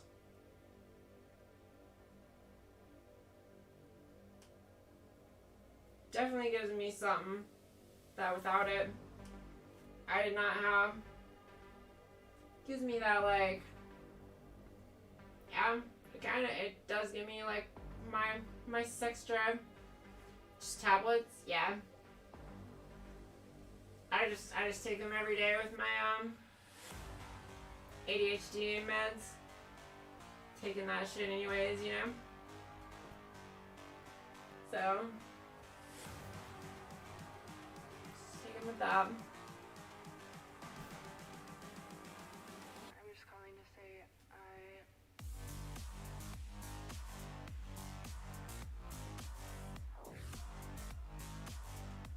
patches, or they're kind of annoying for more. Why patches? That seems like so much more work. I mean, I get shots. Shots make sense to me. Patches, why? Just take them. Swallow them. Or get the shot. Anything besides that seems ridiculous to me.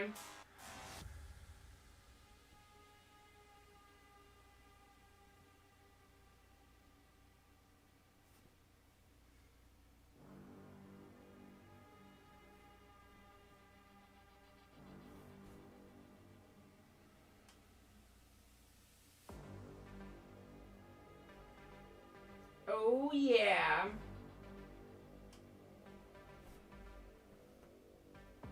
So yeah, I do want to thank you guys for coming by. I appreciate it. Honestly, I only planned on streaming like 2 hours tonight. That was my plan. Now I've been streaming like over 5 already. So guess I'm just addicted. Addicted to streaming, so that's what happens. But yeah, I appreciate everyone. You know, if you aren't liked and subscribe, I would really appreciate that. Help me out, get me a little closer to 2,000. Maybe gonna put out my. I'm gonna make that video I was talking about earlier. As soon as Taylor is down to film it, I think we have most of the things hammered out, you know. Yeah, no, thanks for coming by, Tasha. Gonna have to work on making some other silly stuff. But yeah, I'll probably be back tomorrow, you know? I'm addicted, so it's hard to just quit.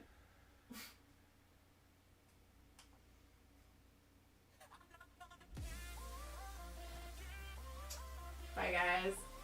Thank you.